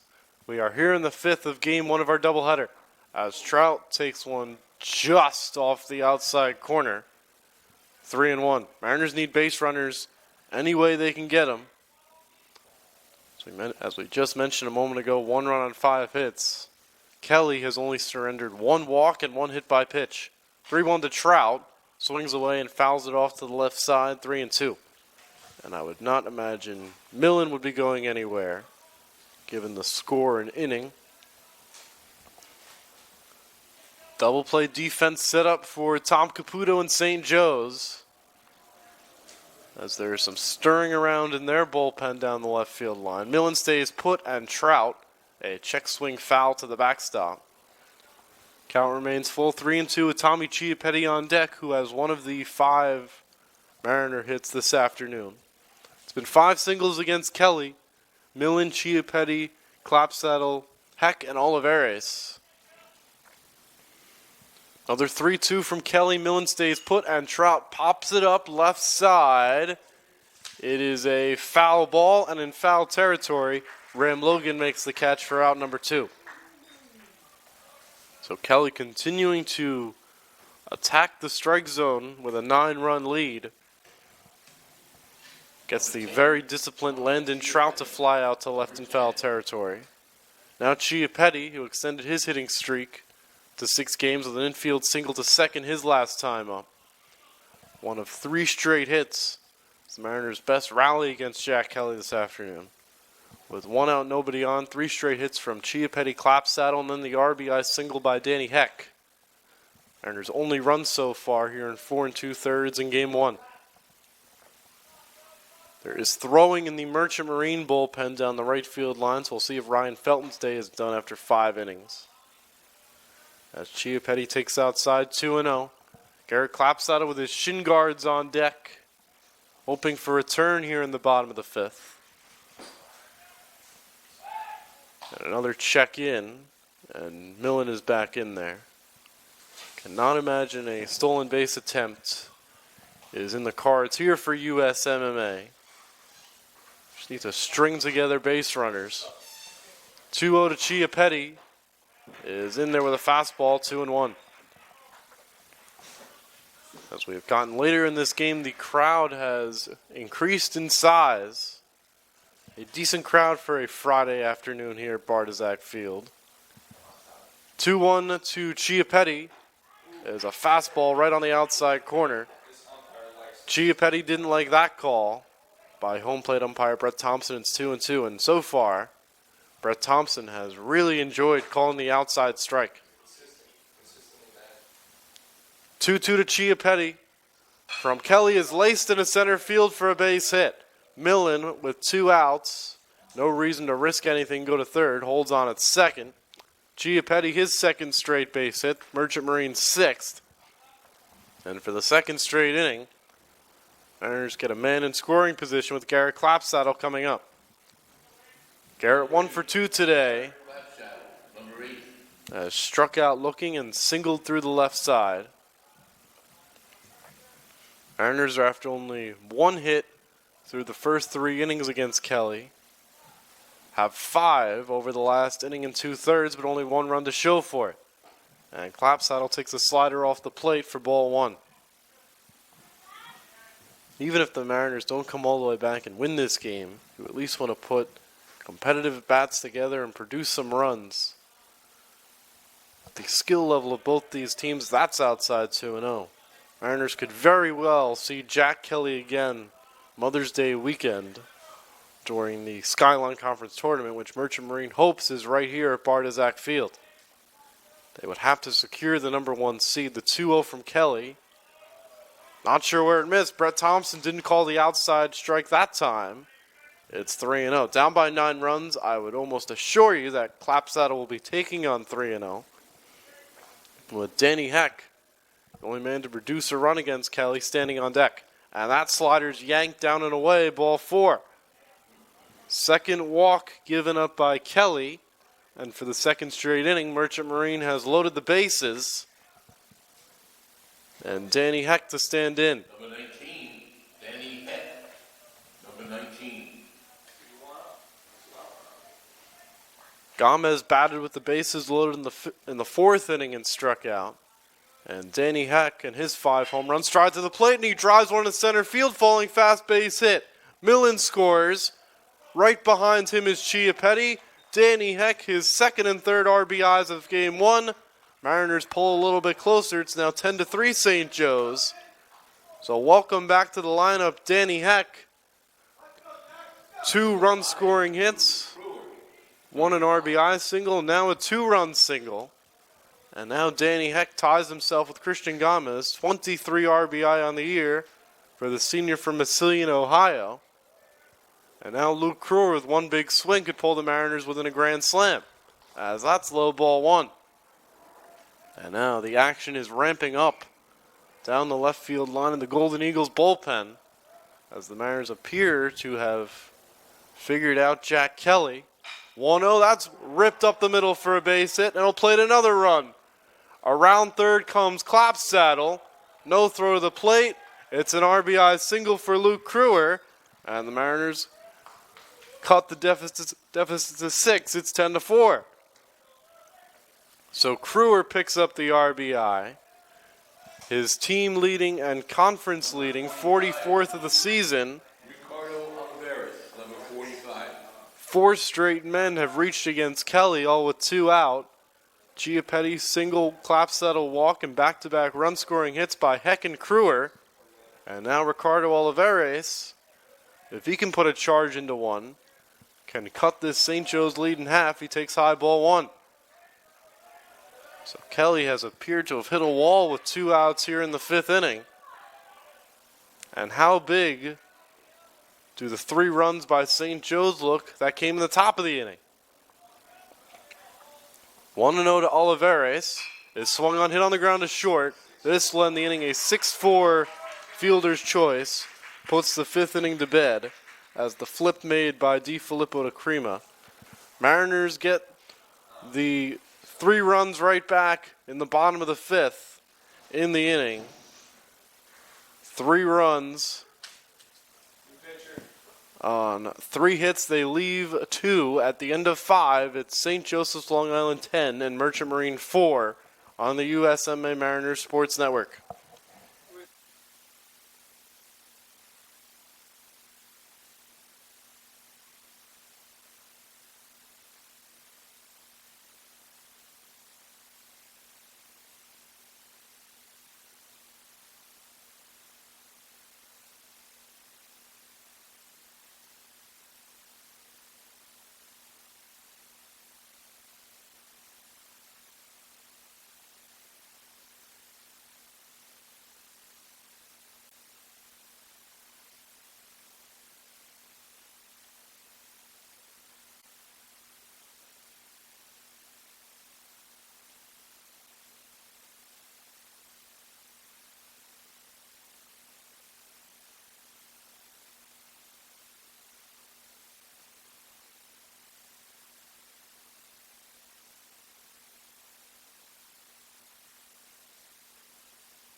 Mike Notebart goes to the bullpen as we go to the 6th inning here at Bartizak Field. Ryan Felton's afternoon is done after soldiering his way through 5 innings. Felton's final line, it's not pretty, but he does get a good gold star for working through 5 innings and saving the bullpen. 5 innings, 16 hits, 10 runs, all earned, 2 walks, 3 strikeouts. First man up out of the pen for Mike Notebart is the right-hand knuckleballer, Quinn Fitzgerald, and his first knuckleball sits high to Jordan Ram-Logan.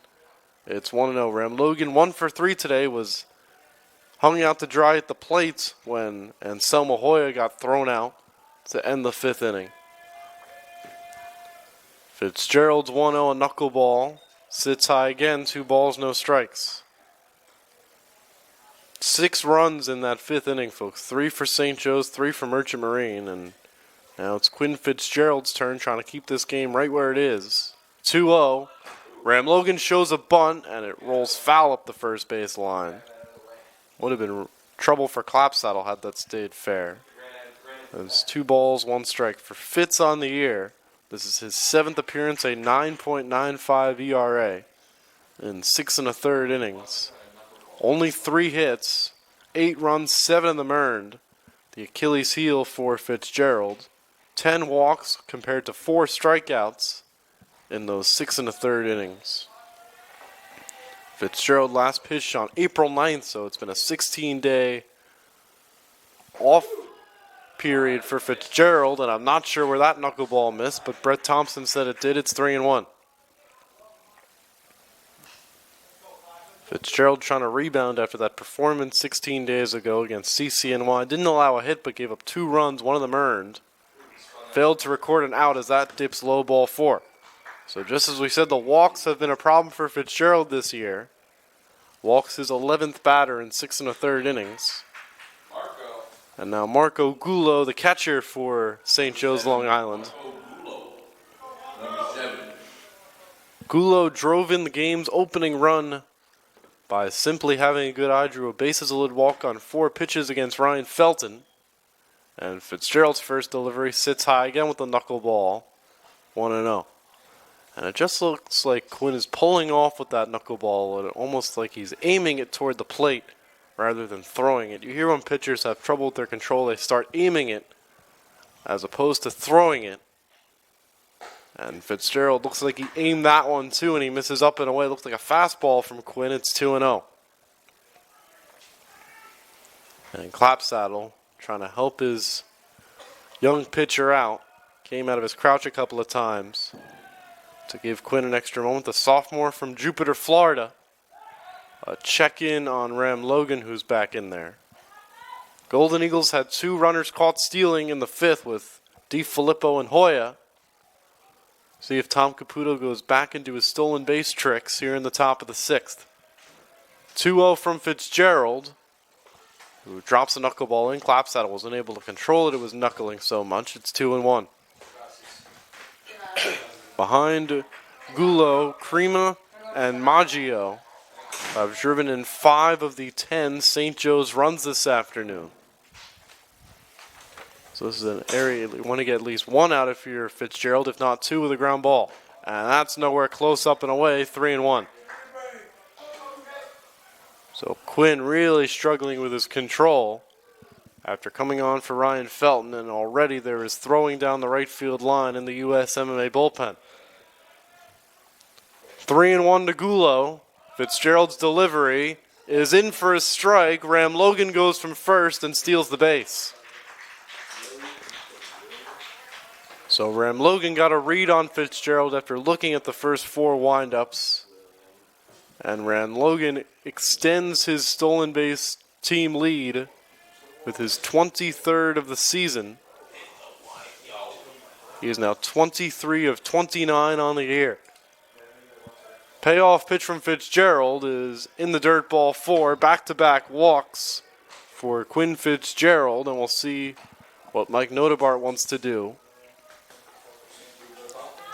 Back-to-back walks with a stolen base sandwiched in between. Don Primo, number 3. Now Dom Crema, who's creamed a couple of doubles today. Won a 2-run double and a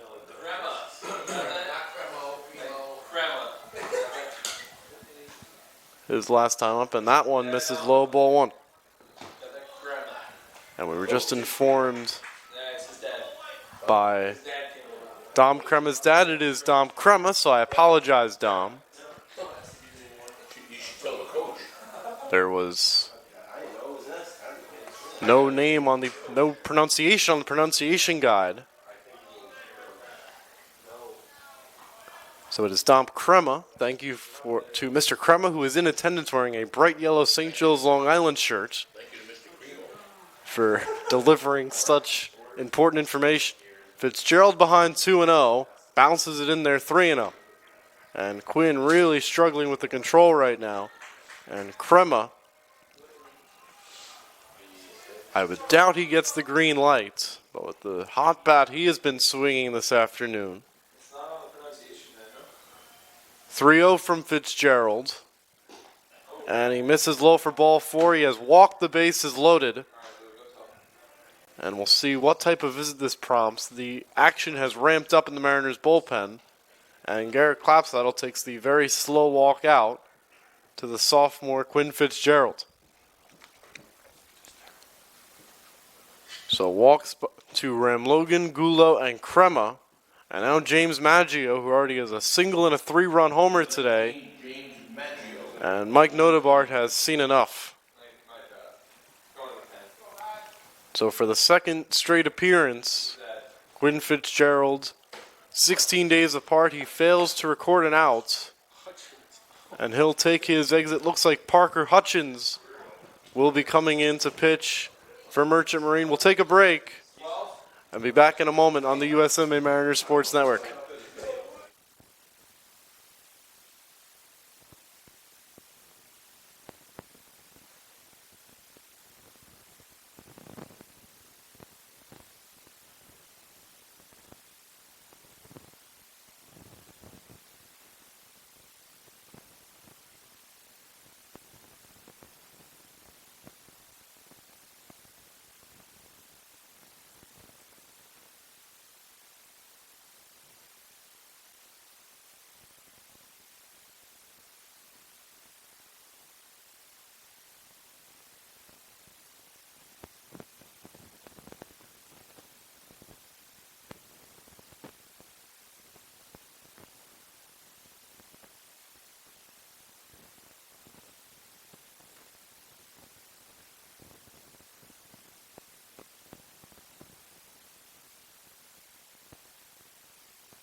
Parker Hutchins in relief of Quinn Fitzgerald, who walked the bases loaded. And Hutchins now a real big mess to try to get out of. But the Mariners already trailing by 6, 10-4, infield all the way in, as James Maggio stands in and takes low ball one. So for the second straight appearance, Quinn Fitzgerald fails to record an out.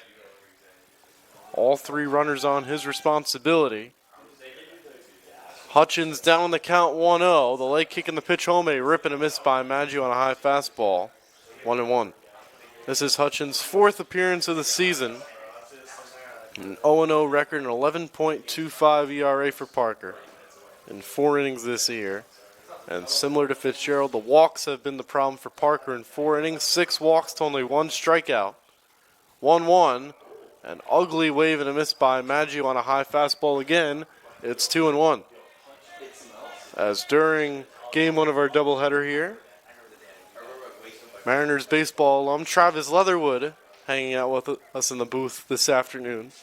Travis, who hit the first grand slam in Bardazac Field history in 2022 against Coast Guard, as Maggio lines it off the glove of Gomez into right field for a base hit. St. Joe's goes station to station as Ram Logan comes home to score. It's the 4th RBI and 3rd hit of the game for James Maggio, and the Golden Eagles keep pouring it on. It's 11-4. Number 1. Now the number 9 hitter, Joe Hackle, who has 2 hits and an RBI to his own right, and an RBI double to left field his last time up. And Hackle takes upstairs ball 1. So James Maggio, who came in today without a home run on the year and only 15 RBI, has a homer and 4 RBI this afternoon in 6 innings. And that's hit on the ground wide of first, a foul ball. As Heck playing right on the line. Looked like Danny was trying to snare that one in fair territory, step on the bag, and throw home. Golden Eagles, they have kept the pedal to the metal, and that goes back to what we said. They are a veteran team that knows how to win games. 1-1 from Hutchins is high, 2-1. Winners of the last 3 Skyline tournaments came into the day in the 5th spot in the Skyline at 8-4, 2 games behind Merchant Marine, Farmingdale, and Maritime. All have 10-2 records at the moment. 2-1 to Hackle is above the letters, ball 3, and now Hutchins a pitch away from forcing in a run. There's more action loosening up in the Merchant Marine bullpen as Hutchins trying to keep a lid on this inning. 3-1 is not close for ball 4 to force in a run. Second RBI of the day for Joe Hackle. It is the second bases loaded walk issued today by Merchant Marine pitching. And the Golden Eagles stretch their lead to 8 at 12-4. That is their largest lead of the game. And things could get really ugly now at the top of the order, and Mike DiFilippo coming up. First one of DiFilippo is up and in for ball 1. So already 2 of Fitzgerald's 3 inherited runners have scored, with Crema on third base being the last of his responsibility. Hutchins responsible for the runners on first and second. 1-0, and DiFilippo takes it upstairs 2-0. After Ryan Felton had good command over 5 innings, Mariners bullpen has been able to throw strikes here in the 6th. 3 walks by Fitzgerald, 1 so far by Hutchins. 2-0 to DiFilippo is not close, ball 3. So Hutchins in danger of his second straight bases loaded walk. And DiFilippo, who is 3 for 4 with 2 RBIs today, had a 2-run single last inning, sitting ahead in the count here 3-0, and Hutchins throws it upstairs for ball 4, and it's 13-4. So 8 pitches, 8 balls, and 2 runs score for St. Joe's as a result. It is the 3rd RBI of the game for DiFilippo. And the line moves on to John Lynch. And now Mike Notebart has seen enough of Parker Hutchins. So it's been a very difficult 6th inning for Merchant Marine. 5 walks, 2 of them bases loaded walks, and an RBI single. Looks like it'll be Travis Campbell, the freshman, coming in to relieve Parker Hutchins. We'll take another break and be back in a moment on the USMMA Mariners Sports Network.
For the first time at Bartizak Field this year, we have a PPP, which is position player pitching.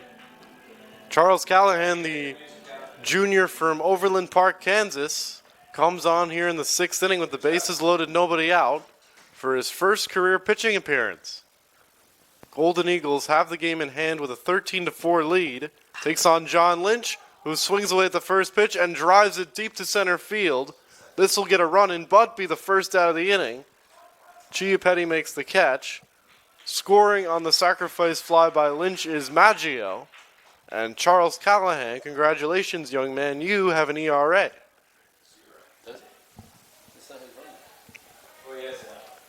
So Callahan officially in his career, a third of an inning, no runs.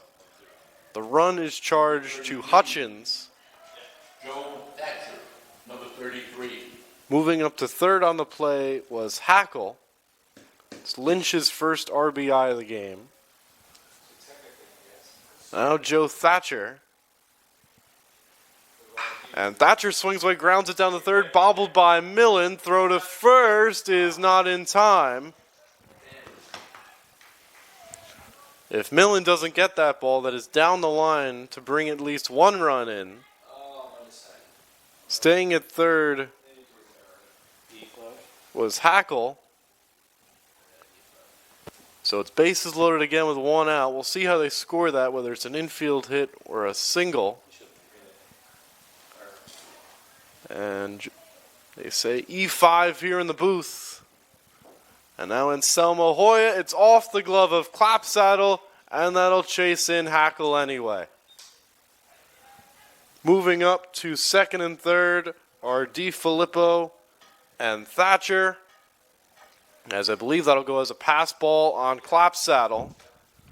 So Charles Callahan, so far, you can't fault him. He got one out with the sacrifice fly, the error by Millen, and the pass ball by Clapsaddle. The score is now 15-4 St. Joe's, as they continue to drop the hammer offensively.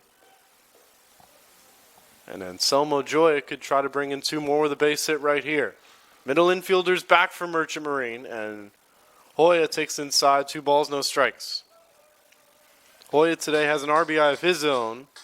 He is 1 for 4 with that RBI single in the second inning. St. Joe's, they are nowhere near their season high in runs in a game. That would happen to be 29 against Yeshiva back on March 7th. As Hoya ahead in the count 3-0, we'll see if Tom Caputo gives him the green light with 2 ribeye steaks sitting out there on second and third. 3-0 from Callahan, and he pours in a strike 3-1. Let me tell you, folks, during warm-ups, and evidently here on the mound in the game, Charles Callahan has some life in that arm. We've seen him make a couple of nice throws from the outfield during his time here in Kings Point, and he's got some juice in that right arm. The 3-1 is a swing and a miss by Hoy. It's 3-2. Nice little sinker from Charles there. So he by no means is a position player that has come in and thrown gooseballs up there. He is rearing back and putting it all out there. 3-2 to Hoya is punched to the right side. Heck racing back, but it lands foul. And Hoya hangs in there 3-2. Charles Callahan, the man responsible for the Mariners' last win against St. Joe's Long Island, which came back in 2023 in Game 1 of the doubleheader on May 6th. Charles, the walk-off RBI single in the bottom of the 7th to plate Danny Heck. A 3-2 to Hoy is hit on the ground to short. Trout comes home with it, and Clapsaddle applies the tag on DiFilippo for the second out. So some good gamesmanship by Mike DiFilippo with an 11-run lead, not to get into a rundown. So it goes 6-2 on the scorecard. Now Jordan Ram-Logan, who walked against Fitzgerald, leading off the inning. Golden Eagles, after being quieted in the 3rd and the 4th against Felton, 3 in the 5th and 5 so far here in the 6th. The books, by the way, are closed on Fitzgerald and Hutchins, as Callahan's first pitch to Ram-Logan's a strike, 0-1. Fitzgerald, no innings pitched, 3 runs, 3 earned, all walked on 3 walks. Hutchins, his book is closed, no innings pitched, 1 hit, 2 walks. Or 2 runs, and 2 walks. One of those runs earned. In for a strike from Callahan, 0-2, who evidently has a nice little breaking ball in his repertoire. So if nothing else in what has been a tough game 1 for Merchant Marine, trailing 15-4, Charles Callahan is putting in some work on the mound. That's blooped to right field. Vasquez waits for it to come down. And how about Charles Callahan in relief? His first career pitching appearance comes against the 3-time defending Skyline Conference champion St. Joe's Long Island Golden Eagles. Comes in with the bases loaded, nobody out. Only 2 inherited runners score thanks to an error and a sac fly and a pass ball.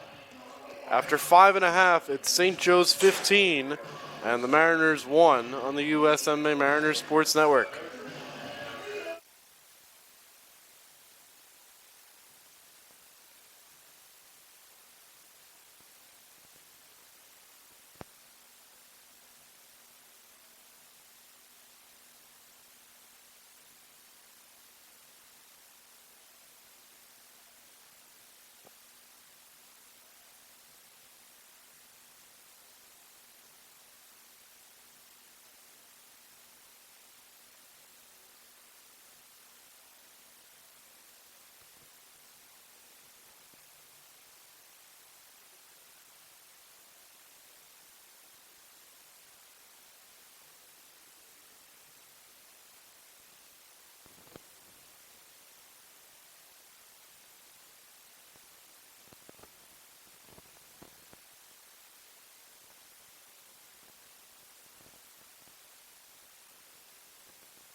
Jack Kelly's day is done after 5 innings for St. Joe's. He gives away to the senior from Middle Island, New York, Josh Dannenberg, number 2, a rare single-digit pitcher. He'll take on the lower portion of the Mariners' order as we go to the bottom of the 6th. Christian Gomez, the number 8 hitter, to lead off, who takes a strike. 0-1 it'll be Gomez, Vasquez, and Millen, 8, 9, and 1. And the Merchant Marine order as they trail by 11, 15-4. Gomez pops the 0-1 into right center field. It's carrying, and it's down for an extra base hit. Quite a job flagging it down in right field by Anselmo Hoya. It's a fly ball double for Christian Gomez. So Christian happy to see Jack Kelly out of the game after striking out his first 2 times up. Picks up the double against Dannenberg. Now Braden Vasquez stands in. Vasquez 0 for 2 today. He's grounded out and flied out. And he swings away at the first offering, and that one is into right field with a bloop single. Gomez down by 11, holds on at third. And just dumping it over Crema's head was Braden Vasquez for his first hit of the day. So the 8 and 9 hitters, Gomez and Vasquez, putting the ball in the right spot against Josh Dannenberg, making his 7th appearance of the year. A 4.5 ERA, a 1-0 record for Josh in 10 innings. And now the top of the order for Jack Millen. Infield back for St. Joe's with the big lead. And Millen takes a breaker for a strike. It's 0-1. Dannenberg's first appearance since April 22nd, 3 days ago. Against Stevens, he gave up 3 runs in an inning and a third. 0-1 to Millen. Another breaking ball, another strike. It's 0-2.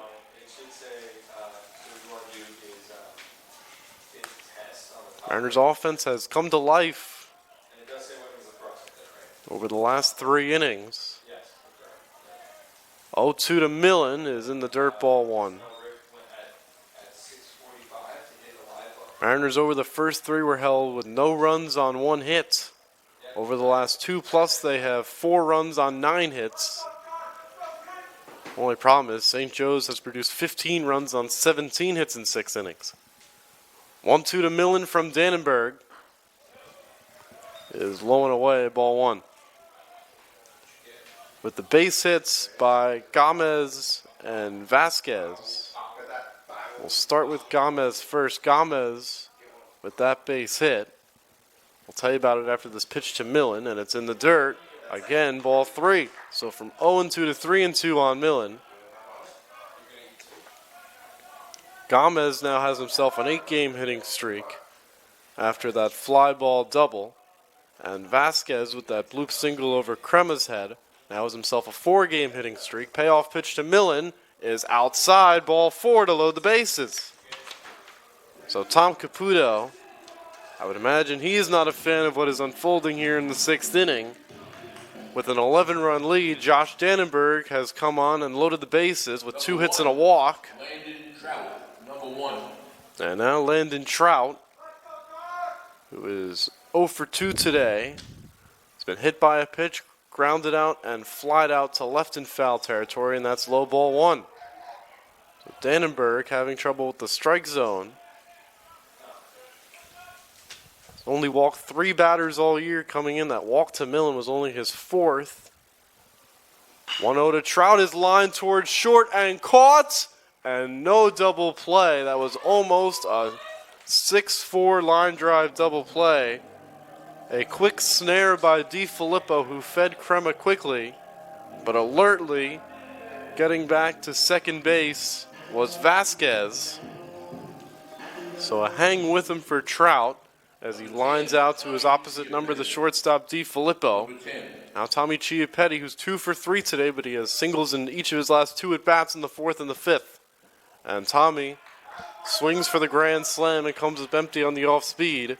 It's 0-1. St. Joe's playing for double play up the middle.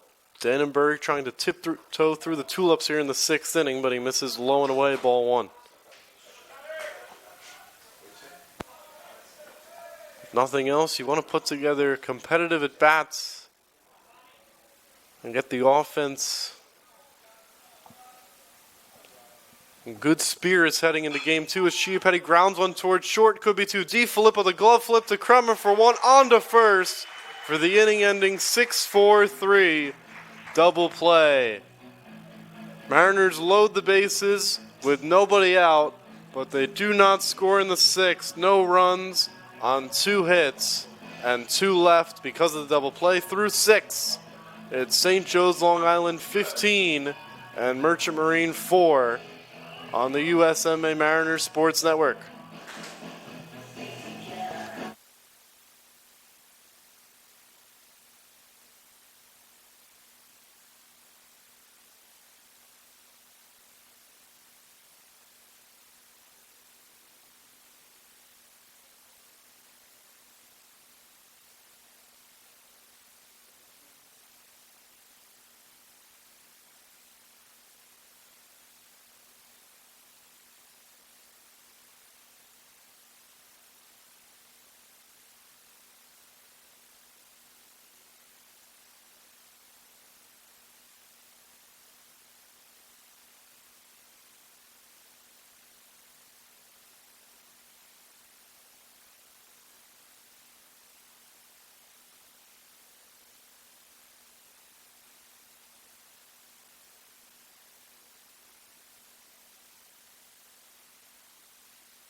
We go to the 7th inning and final inning of regulation here in game 1 of our doubleheader. Charles Callahan in his first career pitching appearance earns a 2nd inning. He came on with the bases loaded and nobody out in the top of the 6th. Got a fly ball in E5, a ground ball, and a fly ball.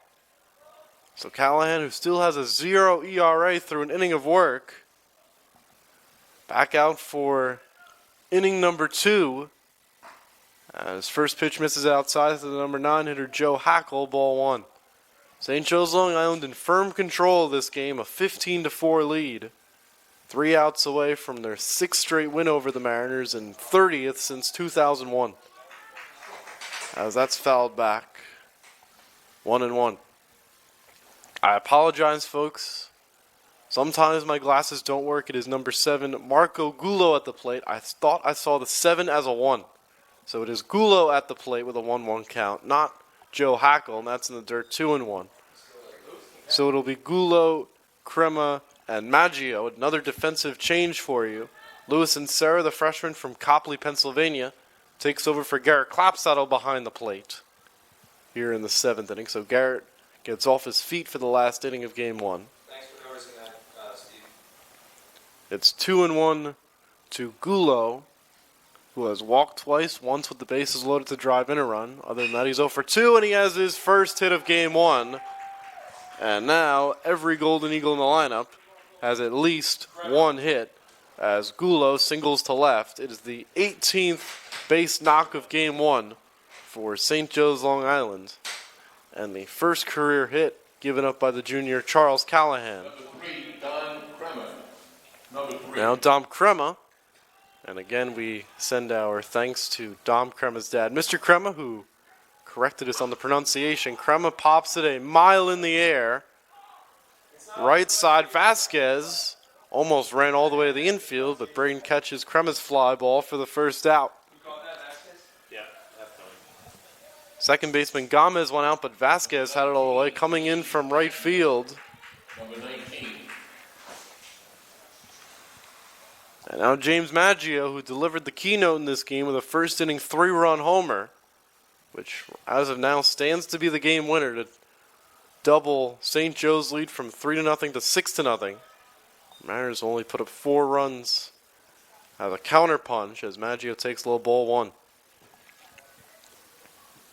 Barring a miracle in the bottom of the inning, the freshman Cody White will take the mound for the biggest start of his career, looking to secure a split of this doubleheader, as that's inside 2-0. Mariners going with 2 pitchers this afternoon. I've never seen St. Joe's. The junior Ryan Felton hadn't pitched against them last year or the year before, and the freshman Cody White gets his first look at the 3-time defending Skyline champs. As the Mariners, again, barring a miracle in the bottom of the 7th, will fall to 10-3 in Skyline play, and St. Joe's will pull within a game of first place of them, as that's lined out to center. Right there is Chiappetti to pick it off for out number 2. So Maggio will have to settle for a 3-for-5 afternoon with 4 RBI. Number 1, Joe Hackle. Now it's Joe Hackle after I incorrectly thought he was leading off the inning. Not go with that. Mr. Hackle today is 2-for-3 with 2 RBI and a walk. That's outside ball 1. And Insera's got good range there behind the plate. So if nothing else in this game 1 where the Mariners are down by 11, they may have something in Charles Callahan on the mound and Luis Insera. Looks like he has an idea what he's doing behind the plate as Hackle carves one foul to the left side, 1-1. Looking ahead to the bottom of the 9th, Mariners will have 4, 5, 6 in the batting order. I would assume Insera takes Clapsaddle's spot in the lineup, so it would be Insera, Heck, and Kruer. The Mariners' last licks, down at least by 11 as Callahan misses outside, 2-1. Sun has played peekaboo once again behind the clouds, as we are still at our nice 70-degree afternoon. Officially at 68. Much better than the forecasted rain that's supposed to come down in droves tomorrow afternoon. The reason the doubleheader was moved up to today. But so far, St. Joe's has rained on the Mariners' parade, but at least their bridge parade went as planned. 2-2 to Hackle, skips in the dirt, full count. And that will give Gulo the automatic start from first with 3 and 2 out.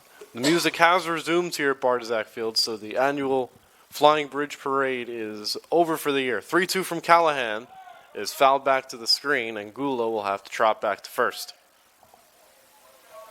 No action in the Mariners' bullpen, so it is on Charles Callahan to put this 7th inning to bed. And with the way Callahan has saved the bullpen, would not be surprised if he is first in line for the post-game meal, regardless of the outcome of Game 2. Another 3 and 2 coming to Hackle from Callahan. Gulo goes again.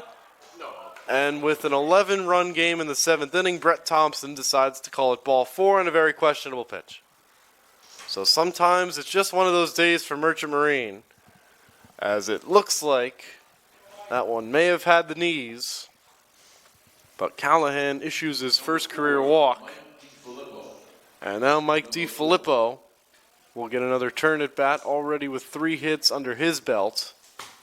He is 3 for 4 with a walk and 3 RBI, and Callahan misses for ball 1. Brett Thompson behind the plate today. Rich Maggio on the bases. And it's been a rough game 1 for Merchant Marine in all facets as DiFilippo flips one out to center field. Chiappetti right there to grab it and end the inning. 2 innings for Charles Callahan. No runs on his ledger as the Golden Eagles strand 2 in the 7th. We head to the bottom of the 7th. Mariners trail 15-4 on the USMMA Mariners Sports Network.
Josh Dannenberg out to try and close this game out here in the bottom of the 7th, with St. Joe's sitting pretty with a 15-4 lead. Lewis and Sarah, who took over for Garrett Clapsaddle behind the plate, will get the turn at bat leading off in the 4-hole. Here in the bottom of the 7th, George Whitbread back with you. And then Sarah first pitch hacking, fouls it at the plate, 0-1. Lewis and Sarah, 264 on the year, a homer and 7 driven in for the freshman from Copley, Pennsylvania. Went 0 for 3 on Tuesday night against John Jay. And that went to the backstop from Dannenberg, ball 1. Cody White, the Game 2 starter for Merchant Marine, about a half hour after this one ends. Still have not learned who is starting Game 2 for the Golden Eagles, as in Sarah. A rip and a miss. That was a big old Harold the Helicopter from Josh Dannenberg that in Sarah swung right through. It'll be in Sarah leading off. We'll see if the pitch hitters behind Lewis. That's up and away, 2-2. As of now, Danny Heck, the scheduled hitter, the first baseman, is on deck. And Luke Kruer to bat behind him, who looks like he has his yellow bat in hand in the dugout. And that's low, 3-2. And I can assure you the last thing Tom Caputo wants, with an 11-run lead, 3 outs away from a win, is Dannenberg to lose control of the strike zone. As in Sarah pounds it down to third. Long throw from the chalk on a hop. And the tag was applied nicely at first base by Thatcher for the first out. Maggio made a long throw from third base.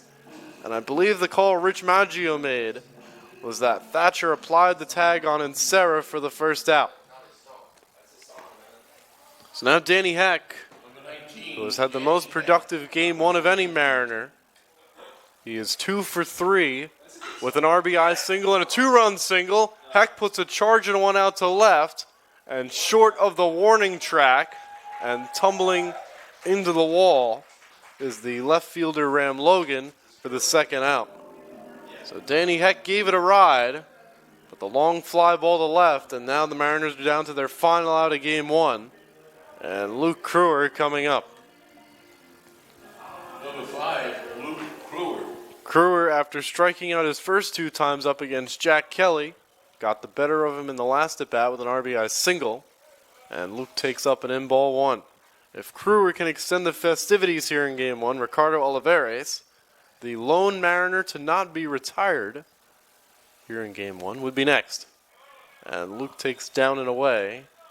2 balls, no strikes. Where I apologize, Olivares is 1 for 2 with a walk. He retired his last time. 2-0 from Dannenberg is popped straight up. Behind the plate, the catcher Gula throws away the mask to make the catch and end the ball game. The 3-time defending Skyline champion St. Joe's Long Island Golden Eagles have come into Kings Point and steamrolled the Mariners here in Game 1 of our Friday doubleheader with a convincing and dominant 15-4 victory here in Game 1 of the 7-inning affair. The 9-inning game will start about a half hour from now. Not a lot of bright spots for Merchant Marine in Game 1 other than Danny Heck, as Ryan Felton takes the loss for Merchant Marine. Jack Kelly gets the win. For Felton, he is now 4-4 on the year in defeat, and Mr. Kelly picks up his 4th career win against Merchant Marine, now 4-1. And Kelly personally on the year is now 4-2 with the victory. No save given the large score. For St. Joe's Long Island, they move to 19-13 on the year. 9